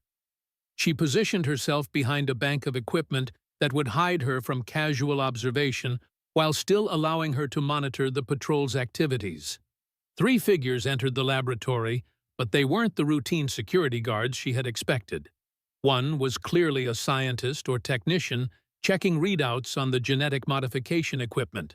The other 2 were dressed in military-style clothing and carried themselves with the alertness of combat veterans. What alarmed Maggie most was the casual efficiency with which they conducted their inspection. This wasn't a routine security check. They were looking for signs of intrusion, examining the equipment and documentation areas where an infiltrator might have operated. Someone had detected her presence in the facility. The technical specialist was examining the very files she had been photographing, checking to see if anything had been disturbed or copied.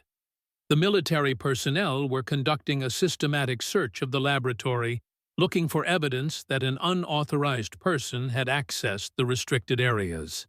Maggie realized that her mission had been compromised, but she couldn't determine whether the security response was the result of detection systems she hadn't anticipated or intelligence from an informant who had knowledge of her infiltration plan.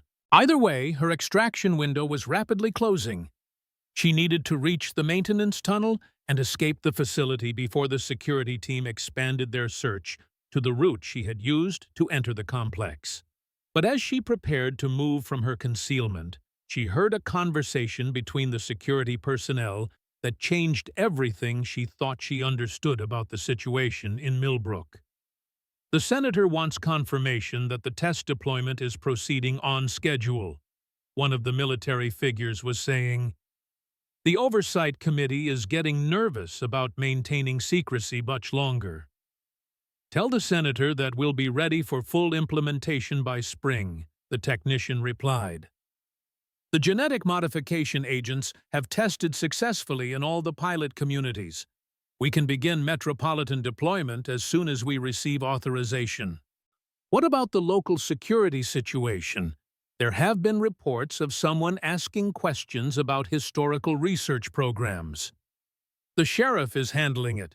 If the problem can't be resolved through normal channels, we have authorization to use more direct methods.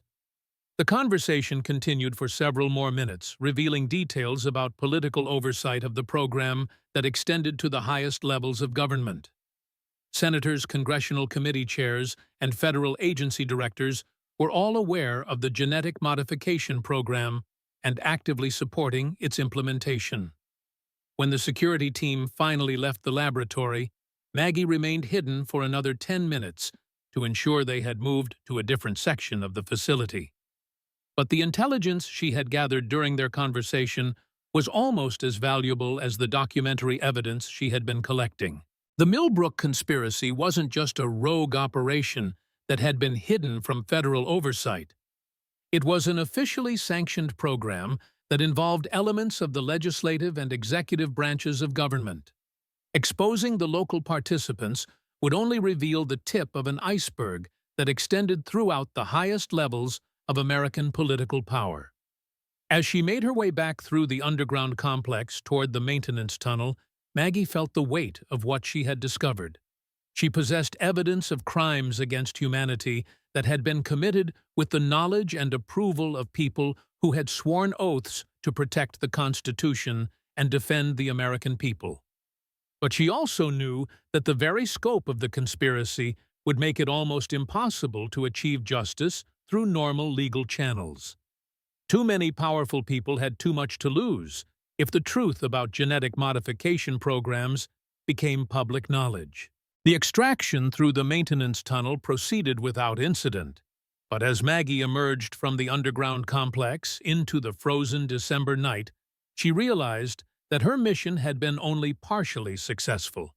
She had gathered overwhelming evidence of ongoing crimes, but she had also discovered that the enemy she was fighting had resources and political protection that extended far beyond Millbrook. The war for the truth was about to become much more complex and dangerous than she had ever imagined. As she made her way back through the cornfields toward her extraction point, Maggie heard the distant sound of sirens echoing across the landscape. Either the security team had discovered evidence of her infiltration or some other crisis was developing in Millbrook that would complicate her efforts to expose the conspiracy. But whatever challenges lay ahead, she now possessed the evidence needed to reveal one of the most horrific domestic conspiracies in American history. The question was whether she would live long enough to ensure that evidence reached the people who could act on it. The real battle for Millbrook was about to begin. Saturday morning dawned gray and bitter across Millbrook, with a wind that cut through the bare trees like a knife and rattled the windows of houses where families were waking up to what they believed was just another peaceful weekend in small-town America. But in her apartment above Kowalski's hardware store, Maggie O'Sullivan was processing evidence that revealed the peaceful facade to be the most elaborate lie ever perpetrated on the American people. The photographic and documentary evidence from her infiltration of the underground facility filled 3 encrypted hard drives that she had distributed to different secure locations around town. But even more valuable was the intelligence she had gathered about the political network that protected and funded the genetic modification program. The conversation she had overheard between the security personnel provided names, organizational structures, and operational timelines that transformed her understanding of what she was fighting. This wasn't just a local conspiracy that had grown out of control. It was a systematic program of human experimentation that had been authorized at the highest levels of government and implemented across multiple states over several decades. But her moment of revelation was interrupted by an urgent communication from Harold Stevenson. The encrypted radio Jimmy Kowalski had provided crackled to life at 0800 hours, with a message that sent ice through her veins. Maggie, you need to get out of town immediately. Tom Brennan has issued an all-points bulletin claiming you're wanted for questioning in connection with terrorist activities. State police are setting up roadblocks on all the major routes out of Millbrook. The response was faster and more aggressive than she had anticipated. Either the security team had found evidence of her infiltration sooner than expected, or someone with access to her mission planning had warned the conspirators that she was gathering evidence against them. "What's the official story?" she asked. "They're claiming you're a disgruntled veteran who has been gathering information about government facilities for the purpose of planning terrorist attacks. Sheriff Brennan told the state police that you've been conducting surveillance of critical infrastructure and making threats against local officials." It was a cleverly constructed frame that would be difficult to refute without revealing the true nature of her investigation. Any evidence she presented about illegal human experimentation would be dismissed as the paranoid fantasies of a mentally unstable veteran who was seeking revenge against the government. "How much time do I have?" "Maybe an hour before they complete the perimeter around town. But Maggie, there's something else. Eleanor Hartwell didn't come home last night. Her neighbors saw unmarked vehicles at her house around midnight, and she hasn't been seen since." The news hit Maggie like a physical blow. Eleanor had been one of the bravest people she had ever met, a woman who had spent decades documenting crimes against her community despite constant threats and intimidation. If the conspirators had escalated to kidnapping or murder, it meant they were abandoning any pretense of legal cover for their actions. "What about Jimmy? Still safe as far as I know, but he's gone underground. We have to assume that anyone associated with our investigation is now a target." Maggie considered her options, none of which offered much hope for a successful escape. The state police roadblocks would be equipped with technology that could identify her vehicle, and any attempt to flee on foot across the frozen countryside would be suicidal in December weather. But surrender wasn't an option either. If she was taken into custody by law enforcement officials who were either corrupted or deceived by the Brennan family, she would disappear just as completely as Eleanor Hartwell had. The evidence she had gathered would be confiscated and destroyed, and the genetic modification program would continue without interference. Her only chance was to find a way to transmit the evidence to reliable parties before she was captured. But that required secure communications equipment and contacts who couldn't be compromised by the conspiracy's political network. The solution came from an unexpected source. At 0830 hours, she received a communication on a frequency that wasn't part of the equipment Jimmy Kowalski had provided. The voice was unfamiliar, but the security protocols were military standard and properly authenticated. "Mrs. O'Sullivan, this is Colonel Marcus Torres, Defense Intelligence Agency. I'm calling to inform you that federal authorities are aware of your situation and are prepared to provide assistance." "How did you get this frequency?" "We've been monitoring communications in the Millbrook area as part of a broader investigation into unauthorized human experimentation programs. Your activities last night triggered alerts in several federal databases that brought your situation to our attention." The news that federal agencies were already investigating the Millbrook conspiracy was encouraging, but Maggie's intelligence training had taught her to be suspicious of unexpected assistance. "What kind of assistance?" "Immediate extraction from your current location and transportation to a secure federal facility where you can provide testimony about what you've discovered. We're also prepared to offer protective custody for any allies you've been working with." "What about the evidence I've gathered?" "That evidence will be crucial to our investigation. We're particularly interested in any documentation you may have obtained about the scope and political oversight of the genetic modification program." The conversation was proceeding exactly as Maggie would have hoped, but something about the timing and the colonel's knowledge of her activities was troubling.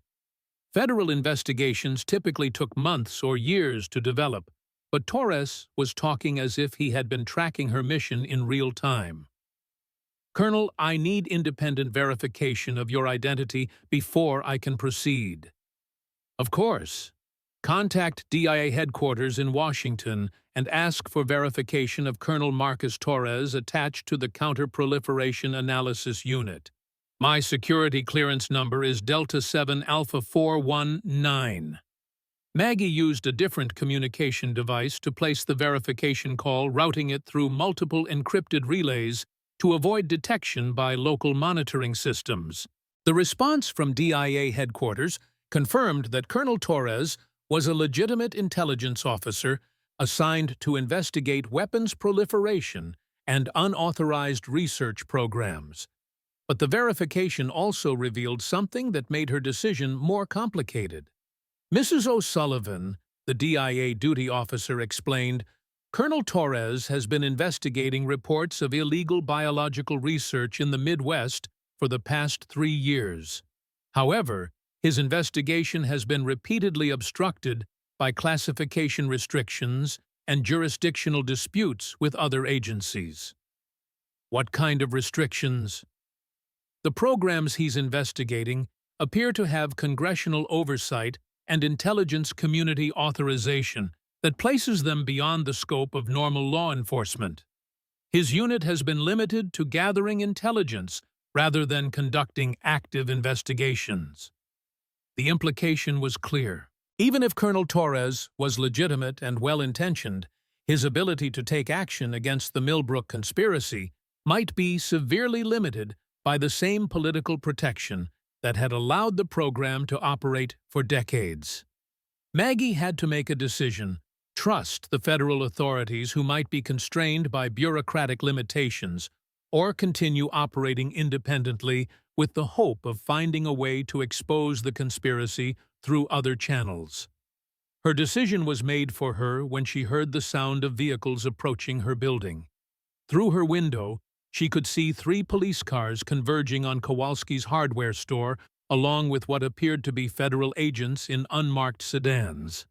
Either Colonel Torres had arranged for her protection as promised, or the net was closing around her faster than anyone had anticipated. She grabbed the encrypted hard drives containing her evidence and activated the emergency communication protocol Jimmy Kowalski had established.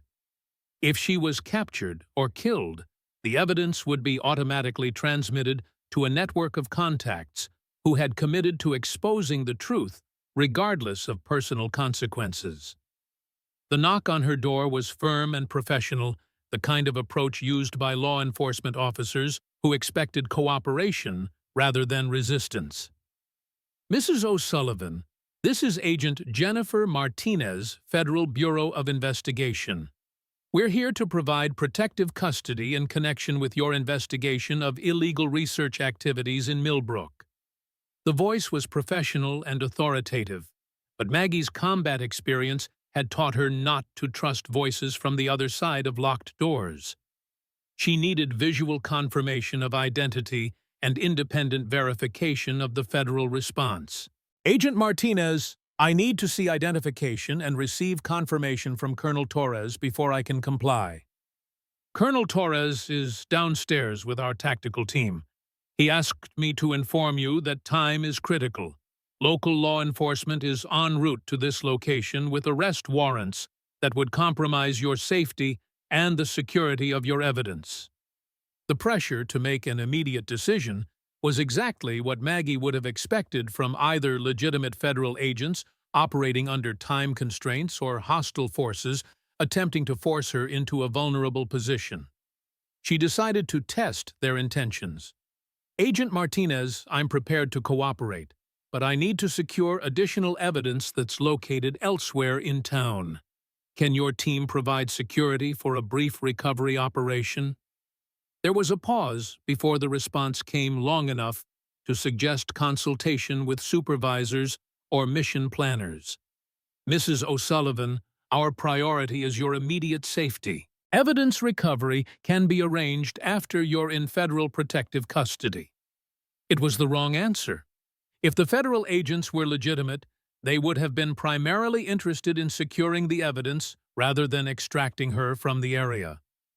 The fact that they were prioritizing her removal over evidence preservation suggested that their real purpose was to silence her rather than support her investigation.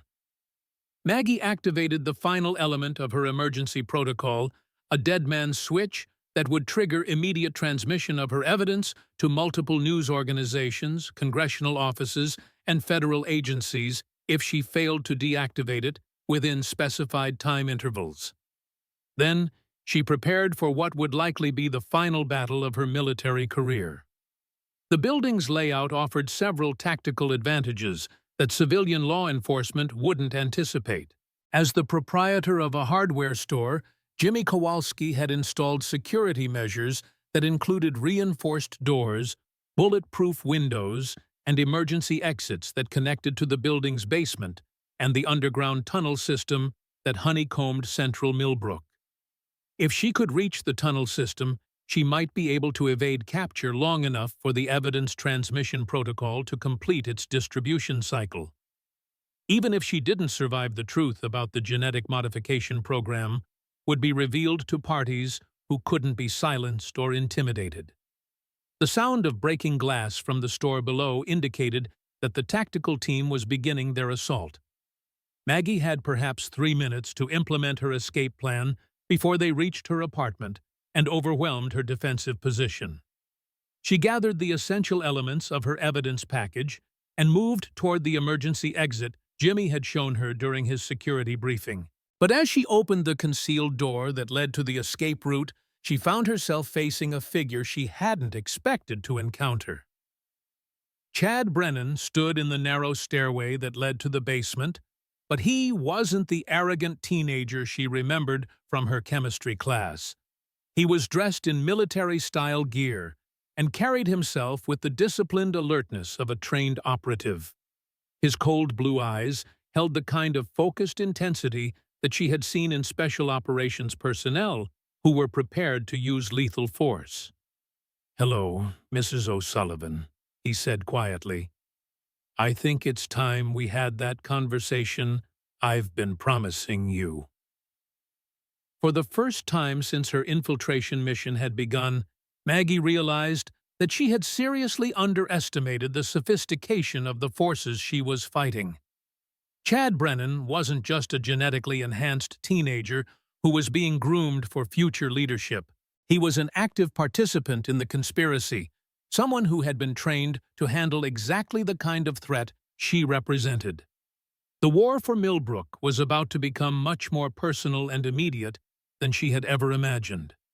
The narrow stairway that connected Jimmy Kowalski's hardware store to the underground tunnel system had become a battlefield where 2 generations of American warriors faced each other across an ideological divide that could not be bridged through negotiation or compromise.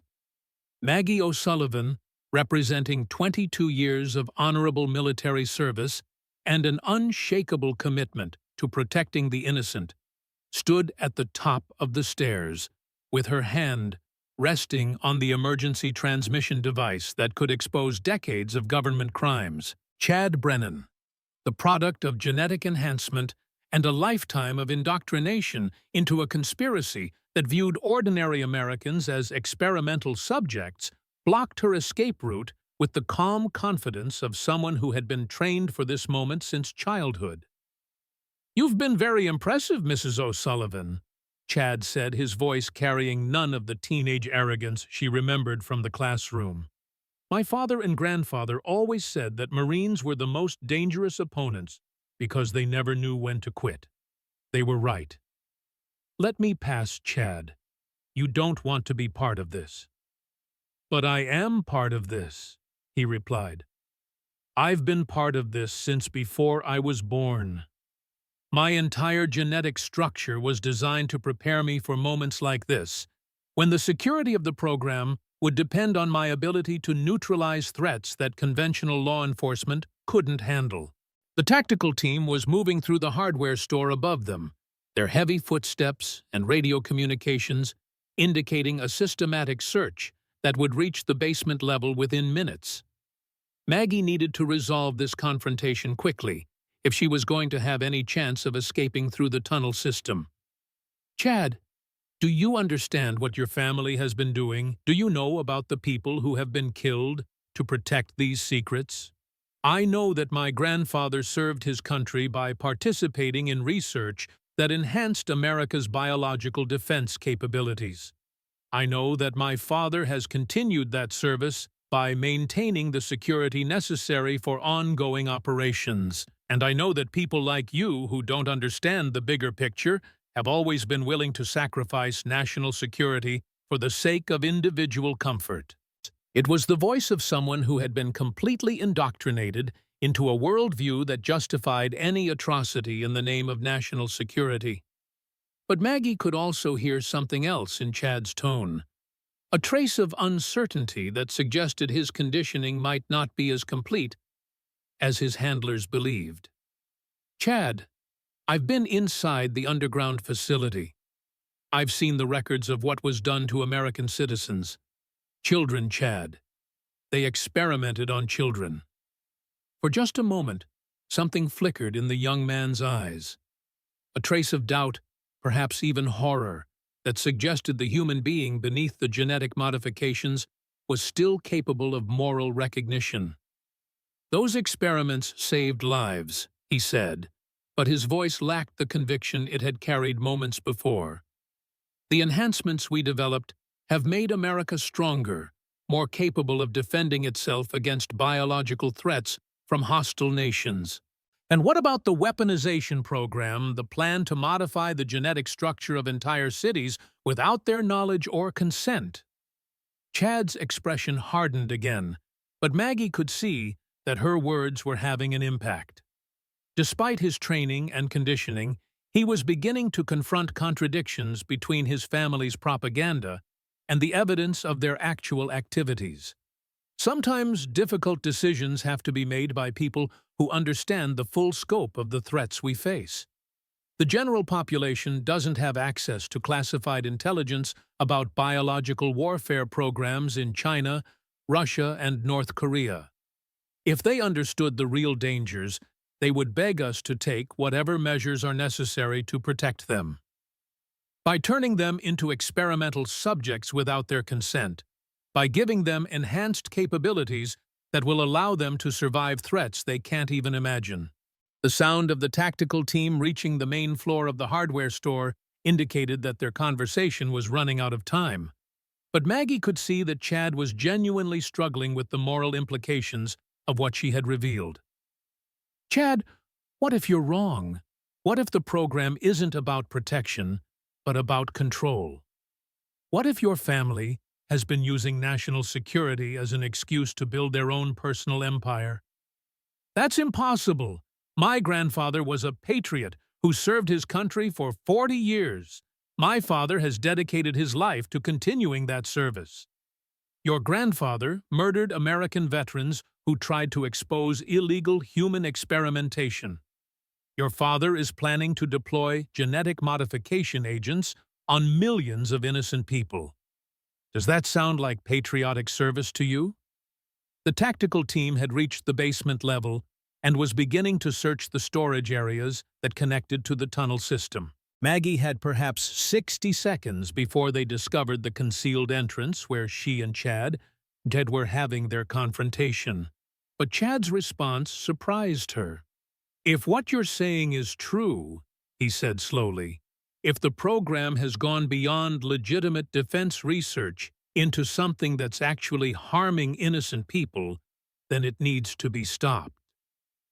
"Chad, I have evidence that can expose the entire conspiracy, but only if I can get it to people who aren't part of the cover-up. Help me reach the tunnel system and I can make sure the truth gets out." The young man studied her face for a long moment, and she could see him weighing everything he had been taught against the evidence she had presented. It was the internal battle between indoctrination and conscience that had played out in the minds of soldiers throughout history when they were forced to confront the moral implications of their orders. "If I help you," he said finally, "I'll be betraying everything my family has worked for. Everyone I care about will see me as a traitor." Chad, if you don't help me, you'll be betraying everyone who believes in the Constitution and the principles this country was founded on. Sometimes being a real patriot means standing up to the people who claim they're protecting you. The sound of approaching footsteps in the basement indicated that the tactical team was closing in on their position. Chad looked toward the main stairway, then back at Maggie, his expression showing the internal struggle between loyalty and conscience.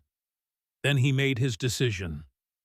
The tunnel system connects to several buildings in downtown Millbrook, he said quickly, but most of the exits are monitored by security systems that will detect your movement.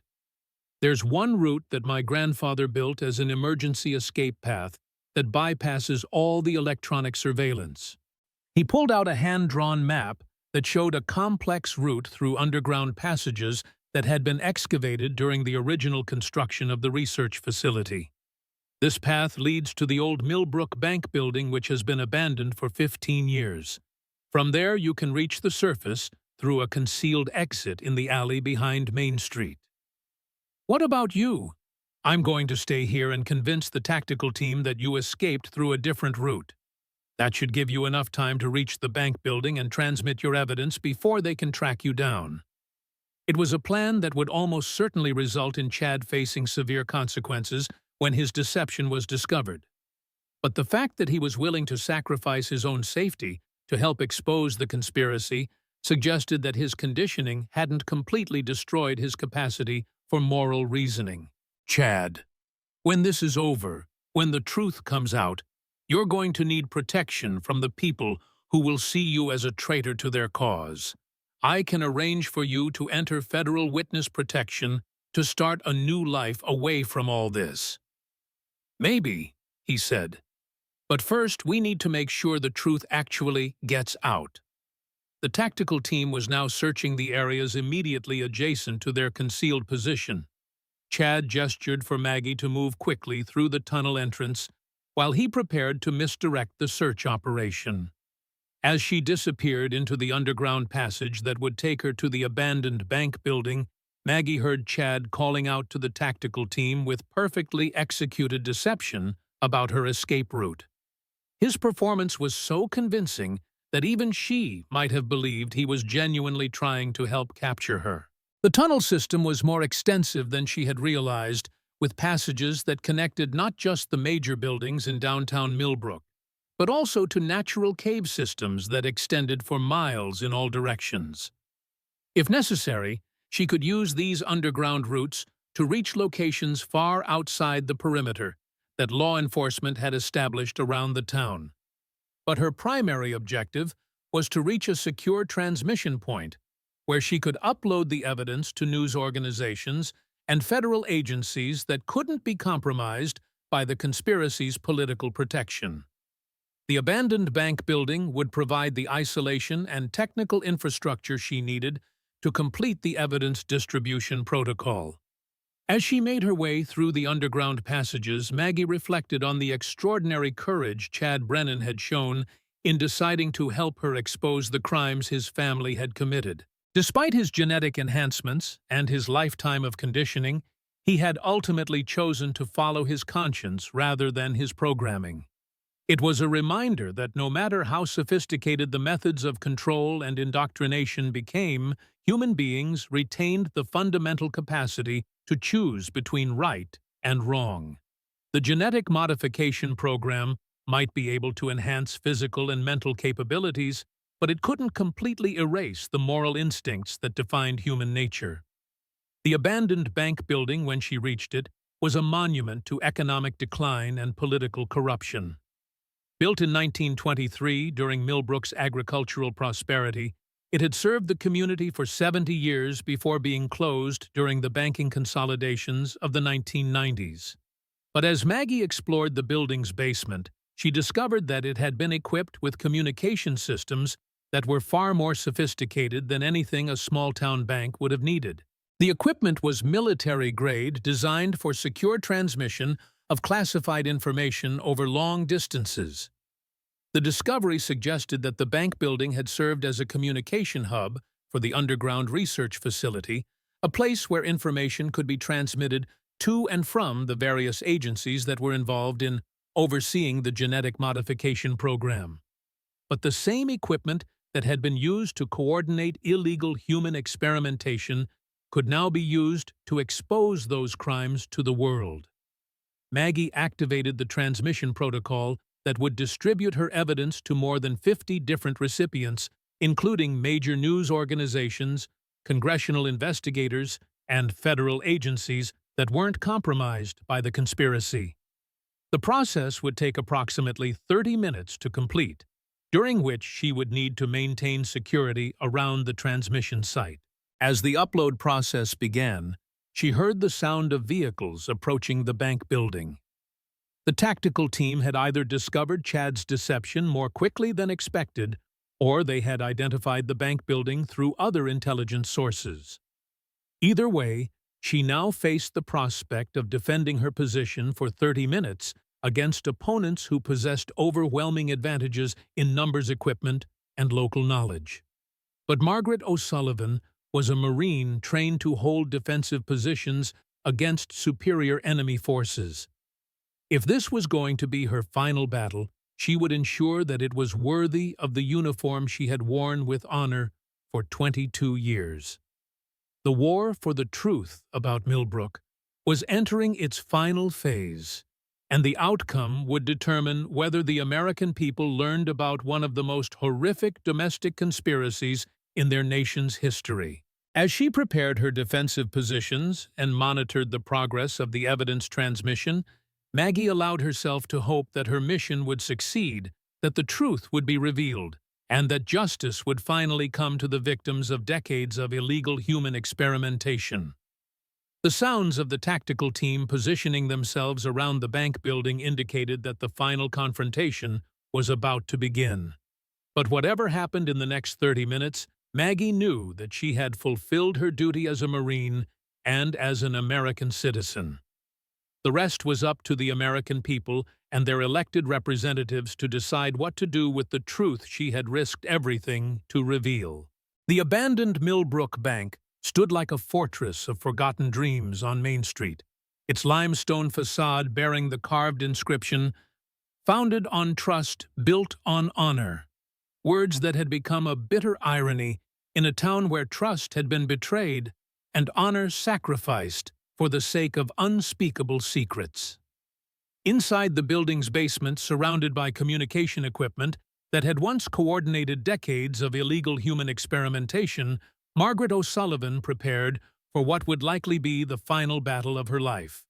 The evidence transmission protocol showed 18 minutes remaining until completion, 18 minutes during which she would need to hold off a tactical team equipped with military-grade weapons and trained in urban assault operations. The first probe came at 0147 hours, when two members of the tactical team attempted to breach the building through the main entrance. Maggie had anticipated this approach and positioned herself to observe their entry without being detected.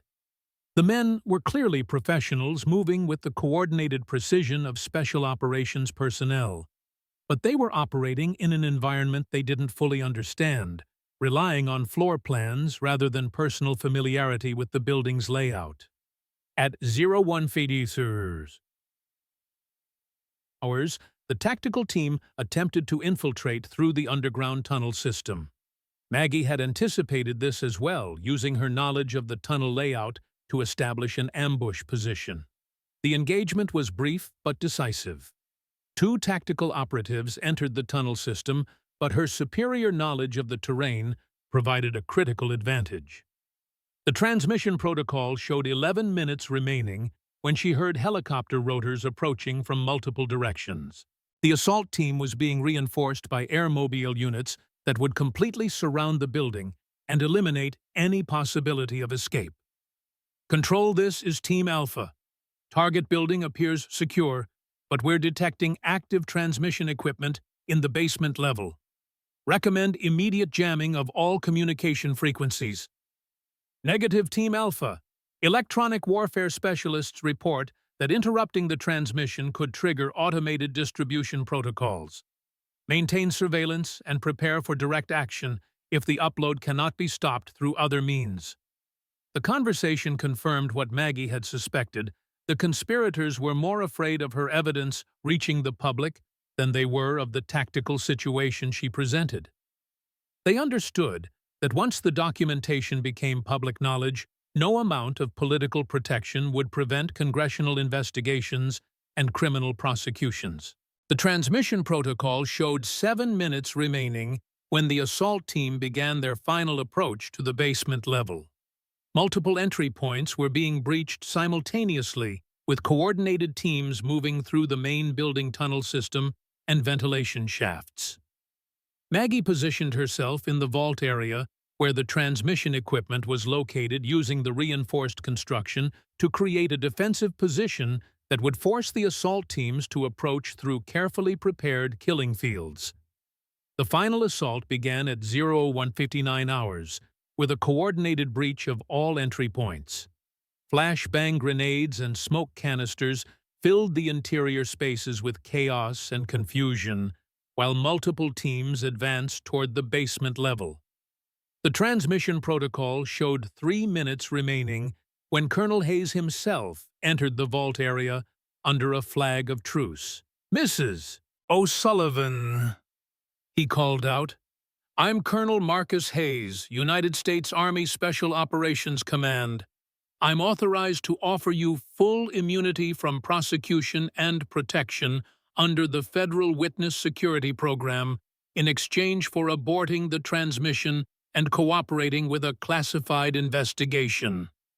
"Colonel, how do I know you're not part of the cover-up?" "Because I've spent the last 6 months investigating reports of unauthorized human experimentation in the Midwest, and everything you've discovered confirms intelligence we've been gathering through other sources. But if this information becomes public through unofficial channels, it will compromise ongoing investigations and allow the responsible parties to destroy evidence and escape prosecution." The transmission protocol showed 90 seconds remaining. Maggie had to make a decision that would determine not just her own fate, but the fate of everyone who had been victimized by the genetic modification program. She chose to trust her instincts as a Marine rather than the promises of officials who might be well-intentioned but powerless to deliver on their commitments. "Colonel, if your investigation is legitimate, then you'll have no problem incorporating the evidence I'm transmitting into your official proceedings. But I'm not going to abort the transmission based on promises from people I don't know and can't verify." The transmission completed at 02:02 hours, with confirmation signals indicating that the evidence had been successfully delivered to more than 50 recipients across multiple jurisdictions and organizations. Whatever happened next, the truth about Millbrook's genetic modification program was now in the hands of people who couldn't be silenced or intimidated. Dawn came to Millbrook like a revelation, painting the frozen landscape in shades of gold and crimson that seemed to herald the end of an era built on darkness and deception. By 600 hours, every major news organization in the country was broadcasting preliminary reports about the evidence that had been transmitted from the abandoned bank building.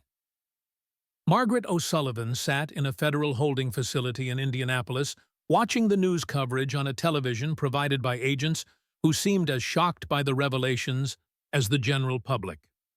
Colonel Hayes had been true to his word about treating her as a cooperating witness rather than a criminal suspect.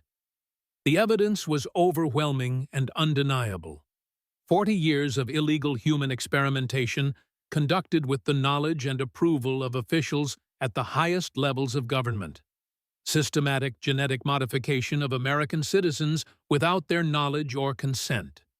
Murder and intimidation used to silence anyone who tried to expose the crimes.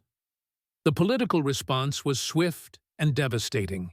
Within hours of the initial reports, congressional leaders from both parties were demanding immediate investigations and criminal prosecutions.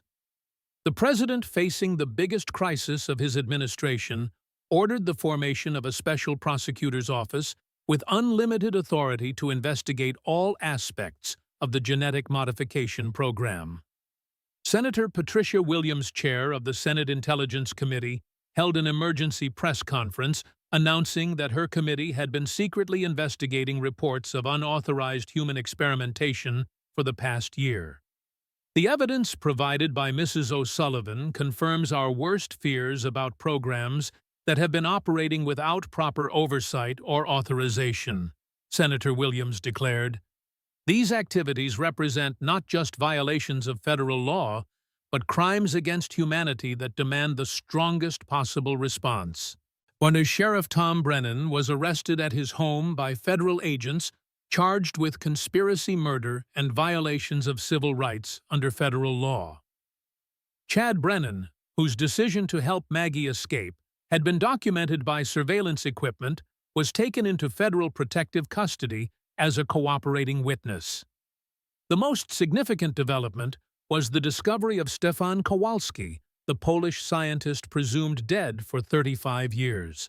Federal agents found the elderly scientist alive, but in poor health, held captive in a medical facility that officially served as a private nursing home, but actually detained people who possessed dangerous knowledge about the genetic modification program. At 97 years old, Stefan Kowalski was one of the last surviving witnesses to the origins of the illegal research programs. His testimony provided the historical context that transformed the Millbrook conspiracy from a local crime story into a comprehensive indictment of government corruption spanning multiple decades. They told me I was helping to protect America from biological weapons, Kowalski said in a recorded statement broadcast on national television. Instead, I was forced to develop weapons that would be used against the American people themselves. When I tried to stop the program, they destroyed my life and imprisoned me for 35 years to keep me silent. The public response was unlike anything in modern American history. Protests erupted in cities across the country with millions of Americans demanding accountability for what Senator Williams called the greatest betrayal of public trust since the founding of the Republic. Eleanor Hartwell, rescued from a secret detention facility outside Millbrook, became the spokesperson for a class action lawsuit seeking justice for thousands of people who had been subjected to illegal medical experimentation. For 50 years, I documented the crimes being committed against my patients and my community, Dr. Hartwell said at a press conference. I was told repeatedly that my concerns were unfounded. Now we know that every suspicion I had was correct. The legal proceedings that followed were unprecedented in their scope and complexity. A special grand jury was empaneled to investigate all aspects of the genetic modification program, with subpoena power extending to the highest levels of government and the intelligence community. The investigation revealed that the Millbrook conspiracy was just one element of a broader network of illegal research programs operating in communities across the Midwest for more than 4 decades. Millbrook had served as the central coordination hub for experiments that had affected hundreds of thousands of Americans. The most disturbing discovery was the extent to which the genetic modification program had influenced American politics and society. Enhanced individuals like Chad Brennan had been placed in positions of influence throughout government, business, and academia, creating a shadow network of genetically modified Americans loyal to the conspiracy rather than to the Constitution. The revelation that some of America's most prominent leaders might be products of illegal genetic enhancement triggered a constitutional crisis. How could elections be considered legitimate if some candidates possessed genetic advantages? How could laws be valid if written by legislators whose enhanced capabilities made them fundamentally different from the people they represented? These questions led to the passage of the Genetic Verification Amendment to the Constitution, requiring all candidates for federal office to undergo genetic testing to confirm they had not been subjected to illegal enhancement procedures. More than 50 members of Congress were found to have genetic markers indicating exposure to enhancement procedures. Dozens of federal judges, cabinet members, and senior intelligence officials showed similar evidence of genetic modification. The discovery that enhanced individuals had been systematically placed in positions of power confirmed the conspiracy's ultimate objectives. The political purge that followed was swift and comprehensive. Enhanced individuals were removed from positions of authority and subjected to criminal investigation. New elections were held in districts where representatives were found to be products of illegal genetic modification. Congress passed the Human Genetic Protection Act, establishing the most comprehensive restrictions on genetic research in the world. The legislation created criminal penalties for any unauthorized modification of human genetic material and established oversight mechanisms designed to prevent secret programs like those that had operated in Millbrook. The law also created the National Center for Genetic Justice, an independent agency responsible for investigating historical cases of illegal human experimentation and providing support for victims of genetic modification programs. Dr. Tur. Eleanor Hartwell was appointed as the center's first director, bringing 5 decades of experience documenting genetic crimes to the task of ensuring that such atrocities could never happen again. 1 year after the transmission that exposed the Millbrook conspiracy, Margaret O'Sullivan stood before the United States Senate Judiciary Committee in a hearing room packed with victims, journalists, and family members of those who had died to protect the secrets she had revealed. The past 12 months had been a whirlwind of investigations, trials, and reforms that had fundamentally transformed American society's understanding of government accountability and human rights. For Maggie, the most important moment had come 6 months earlier when she walked back into the classroom at Millbrook High School as the town's new superintendent of education. Senator Patricia Williams, who had led the congressional investigation from the beginning, opened the hearing with a statement that captured the magnitude of what had been revealed. The evidence gathered over the past year has confirmed that the genetic modification program exposed by Mrs. O'Sullivan was one of the most systematic violations of human rights in American history, Senator Williams declared. More than 200,000 American citizens were subjected to unauthorized medical experimentation over 4 decades, with at least 3,000 deaths directly attributable to the illegal research programs. The criminal prosecutions had resulted in convictions at every level of government and society.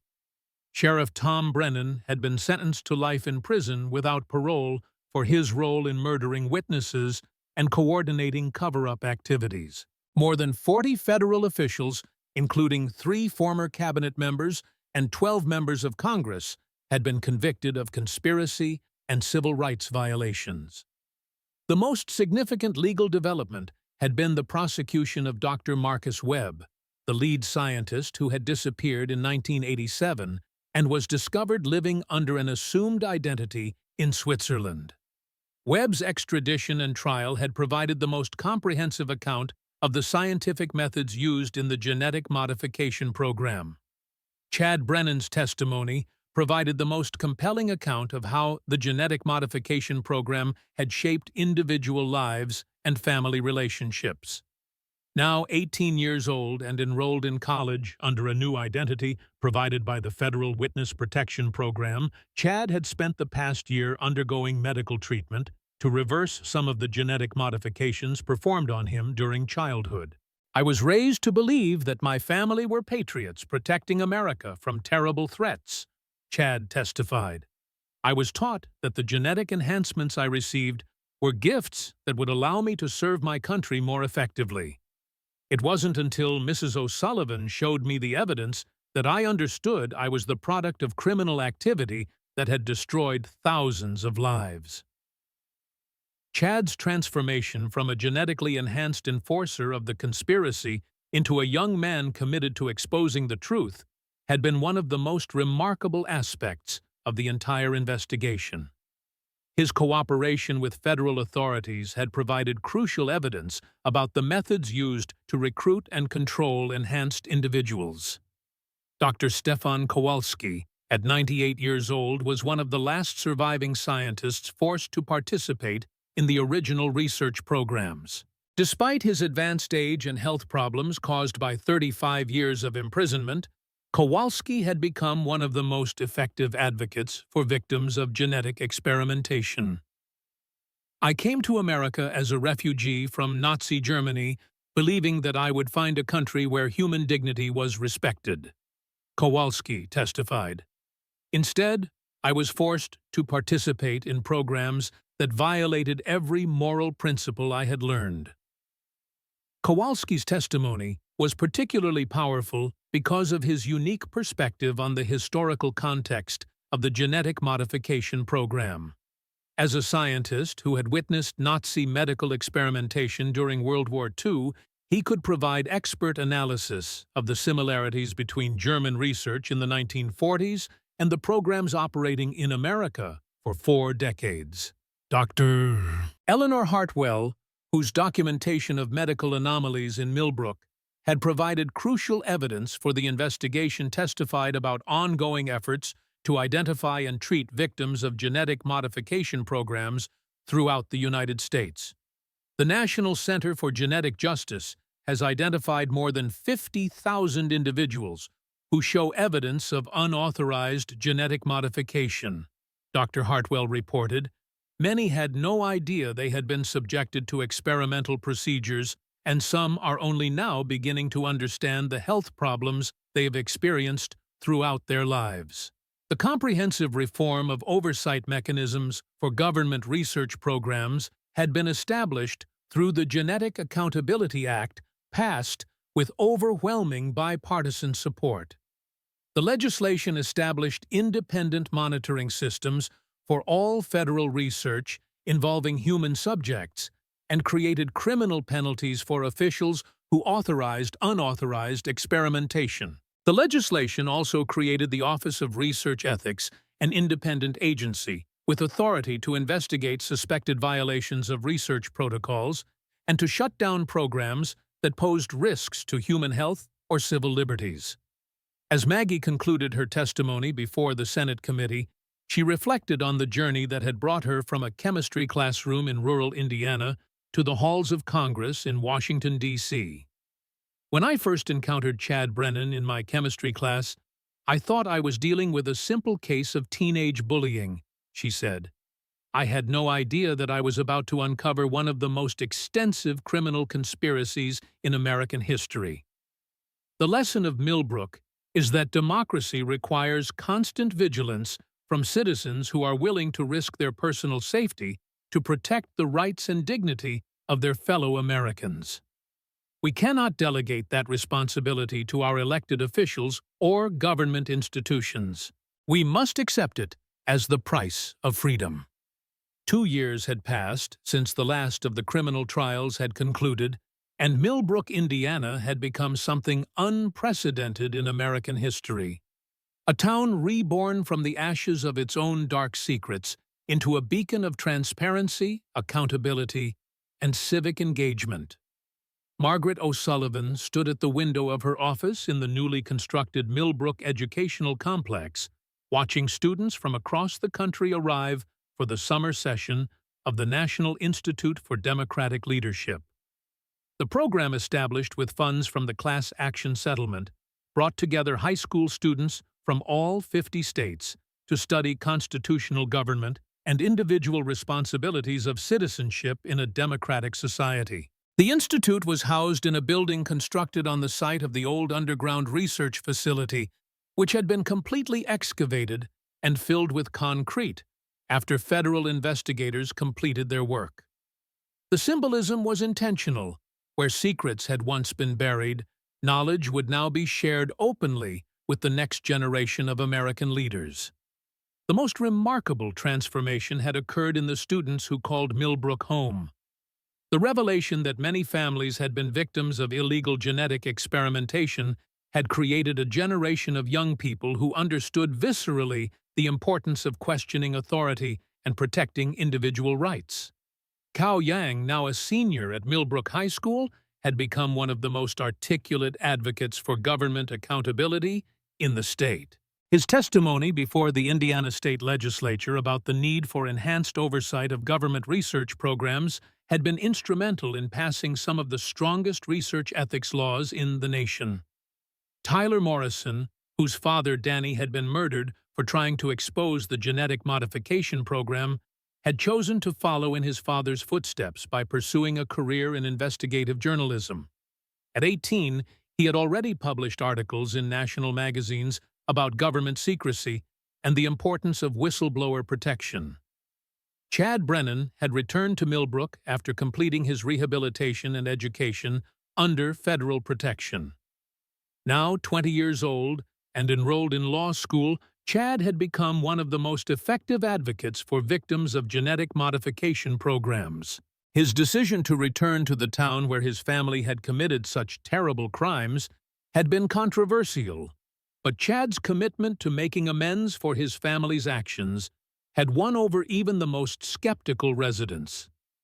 "I can't change what my family did, and I can't undo the genetic modifications that were performed on me," Chad had said at a town meeting where residents voted on whether to accept his return.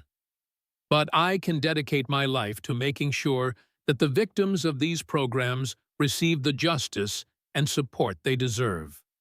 Chad's transformation from a genetically enhanced enforcer of the conspiracy into a young man committed to human rights and social justice had been one of the most closely studied aspects of the entire Millbrook case. The Millbrook Truth and Reconciliation Commission, a local body established to help the community process the trauma of discovering that their neighbors and leaders had been participants in a decades-long conspiracy, had provided a forum for victims to tell their stories, for perpetrators to acknowledge their crimes, and for the community to collectively confront the truth about its past.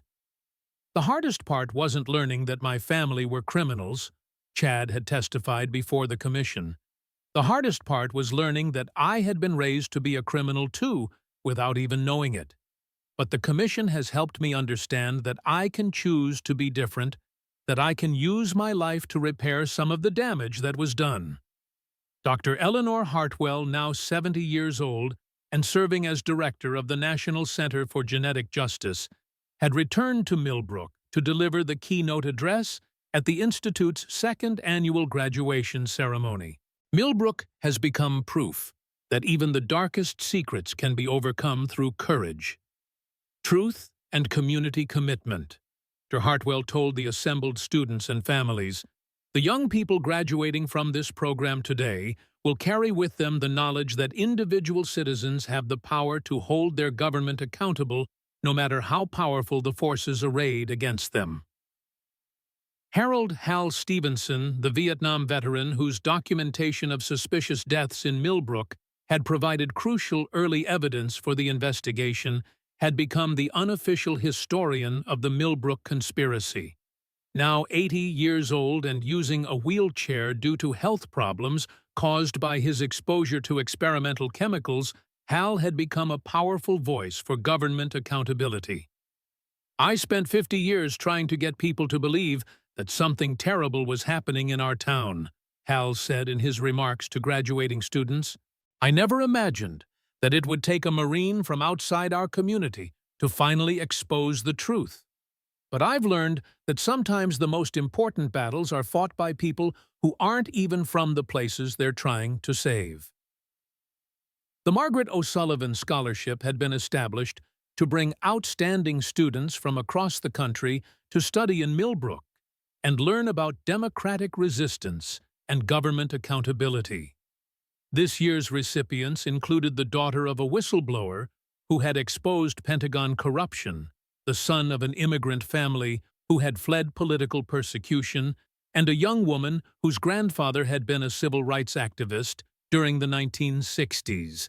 Maria Santos, the investigative journalist who had helped expose the genetic modification program and now served on the Institute's board of directors, had won the Pulitzer Prize for her reporting on the Millbrook conspiracy. "The Millbrook Institute represents everything that is best about American democracy," Santos said to the graduating students. It shows that even the worst crimes against the American people can be transformed into opportunities for education and reform. The town government operated under the most transparent administrative procedures in the state, with all meetings open to the public and all documents available online, unless specifically protected by federal law.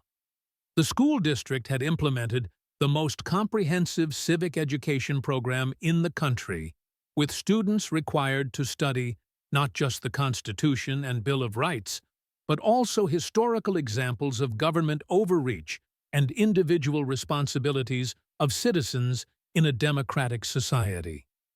Most importantly, the community had developed a culture of questioning and accountability that made it almost impossible for secret programs to operate without detection. Citizens had been trained to recognize warning signs of government secrecy, and multiple overlapping oversight mechanisms ensured that any suspicious activities would be quickly investigated and exposed. For Margaret O'Sullivan, the most meaningful measure of Millbrook's transformation was the quality of questions asked by students in her classes and the programs she supervised. The students who come through our programs don't just learn about government and constitutional principles, Maggie explained to a delegation of educators from Japan studying the Millbrook model.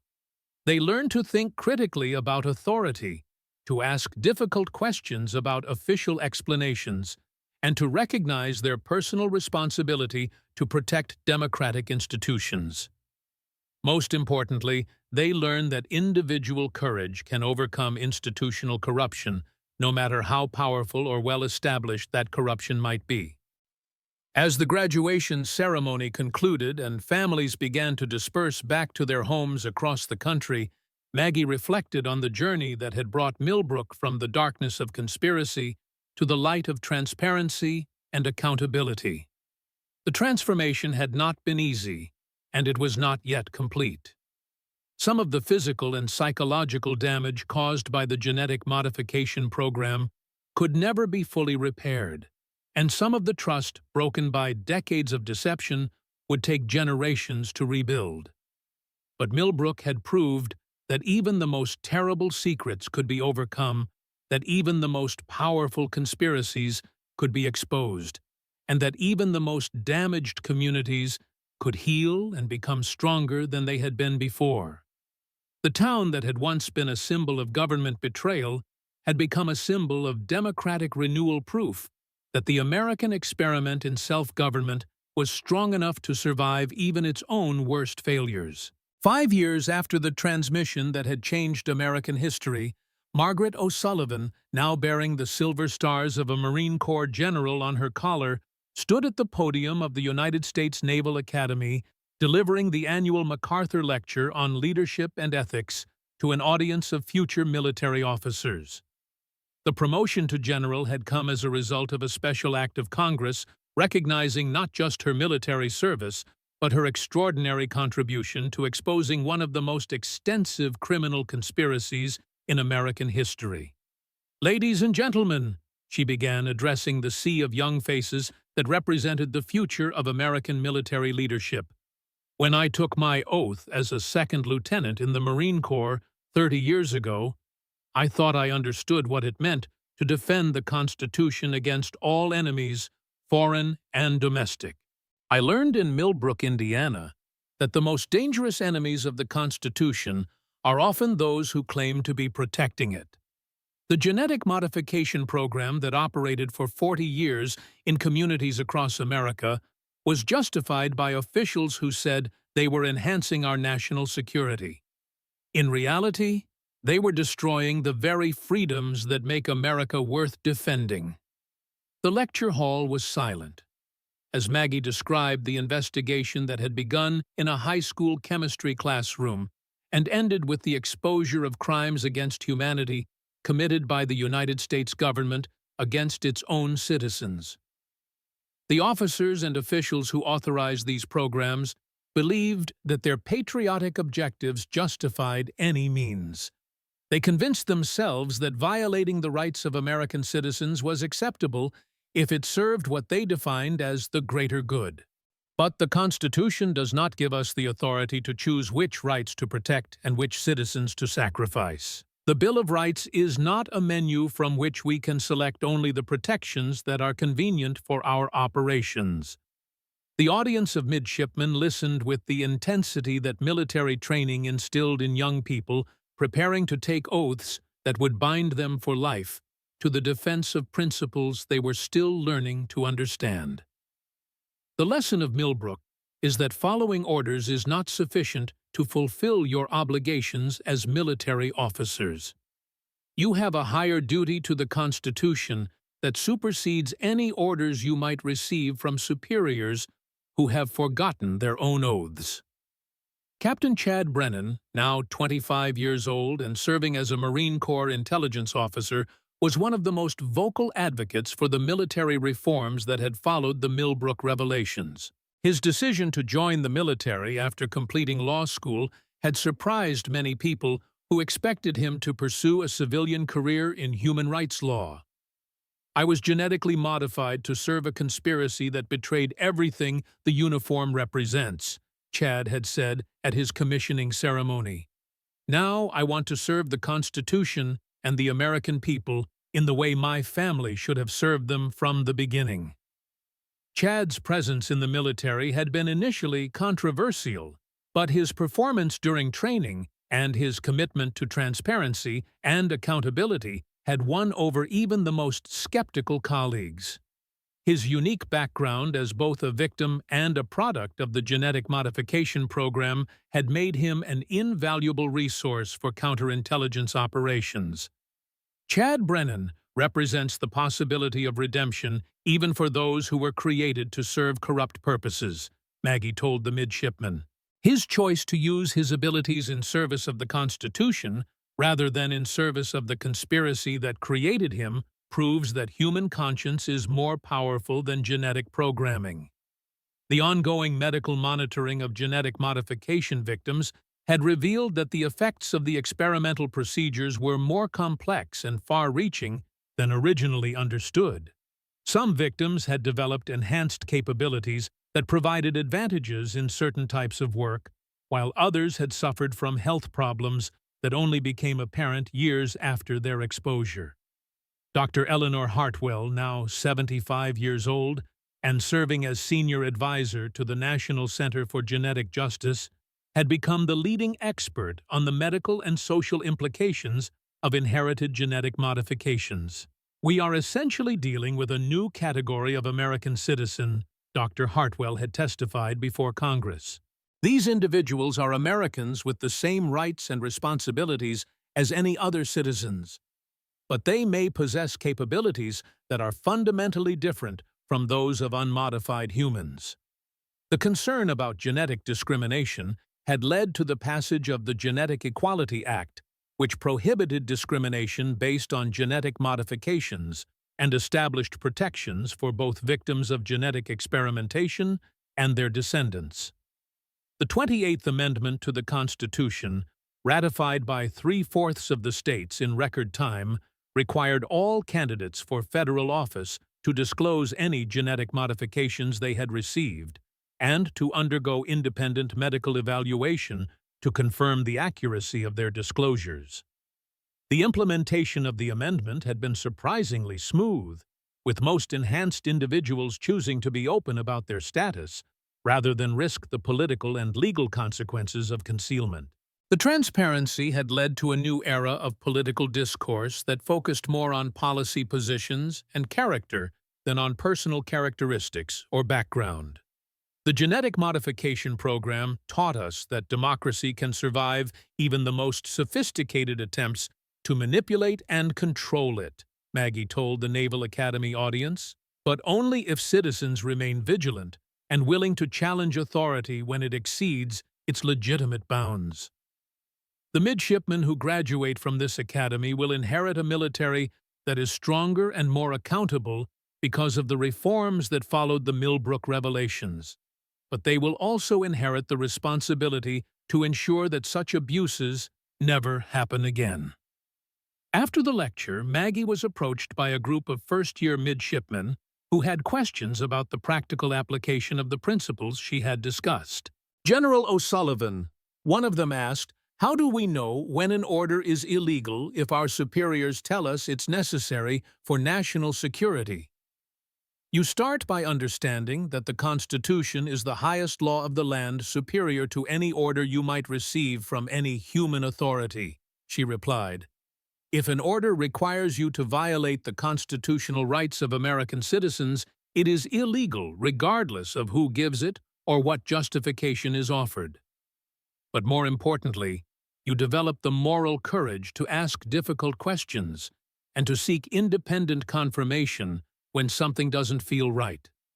The genetic modification program succeeded for 40 years because too many good people chose not to ask questions that might have been uncomfortable for their superiors. As Maggie flew back to Indiana that evening, she reflected on the long journey that had brought her from a high school chemistry classroom to the podium of the Naval Academy. The investigation that had begun with a teenage bully's threats had ultimately transformed not just her own life, but the entire American understanding of government accountability and individual responsibility. The students she had taught at the Millbrook Institute were now adults working in government journalism education and law enforcement throughout the country. They carried with them the knowledge that even the most powerful conspiracies could be overcome by ordinary citizens who were willing to risk everything for the truth. The midshipmen she had just addressed would soon become military officers responsible for defending the Constitution against threats that hadn't yet emerged. But they would face those challenges with a deeper understanding of their obligations and a stronger commitment to the principles that defined their service. As her plane descended toward Indianapolis through the twilight sky, Maggie could see the lights of small towns scattered across the Indiana landscape. Each of those communities represented thousands of American families who were living their lives in freedom because someone had been willing to stand up to government overreach and demand accountability from their elected officials. Margaret O'Sullivan had fulfilled her oath as a Marine, serving with honor and integrity in defense of the Constitution she had sworn to protect. But more importantly, she had helped to ensure that future generations of Americans would inherit a republic that was stronger, more just, and more accountable than the one she had found when she first walked into that chemistry classroom in Millbrook. The work of democracy was never finished, but it was in good hands.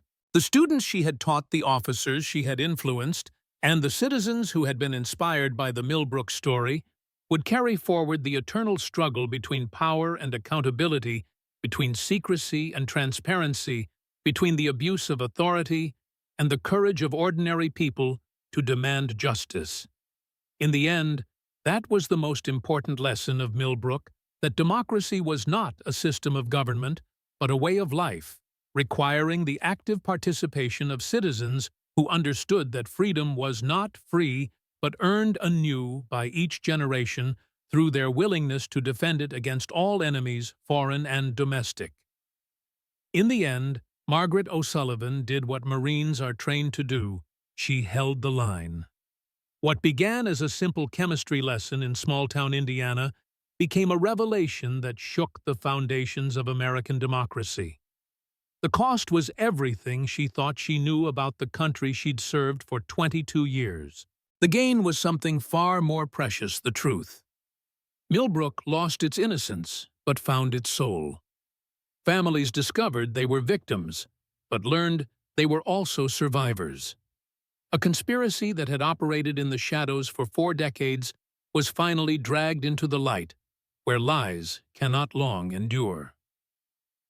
Chad Brennan traded his genetic programming for his conscience. Harold Stevenson lived to see his 50-year quest for justice fulfilled. Dr. Eleanor Hartwell's careful documentation became the evidence that brought down a government within the government.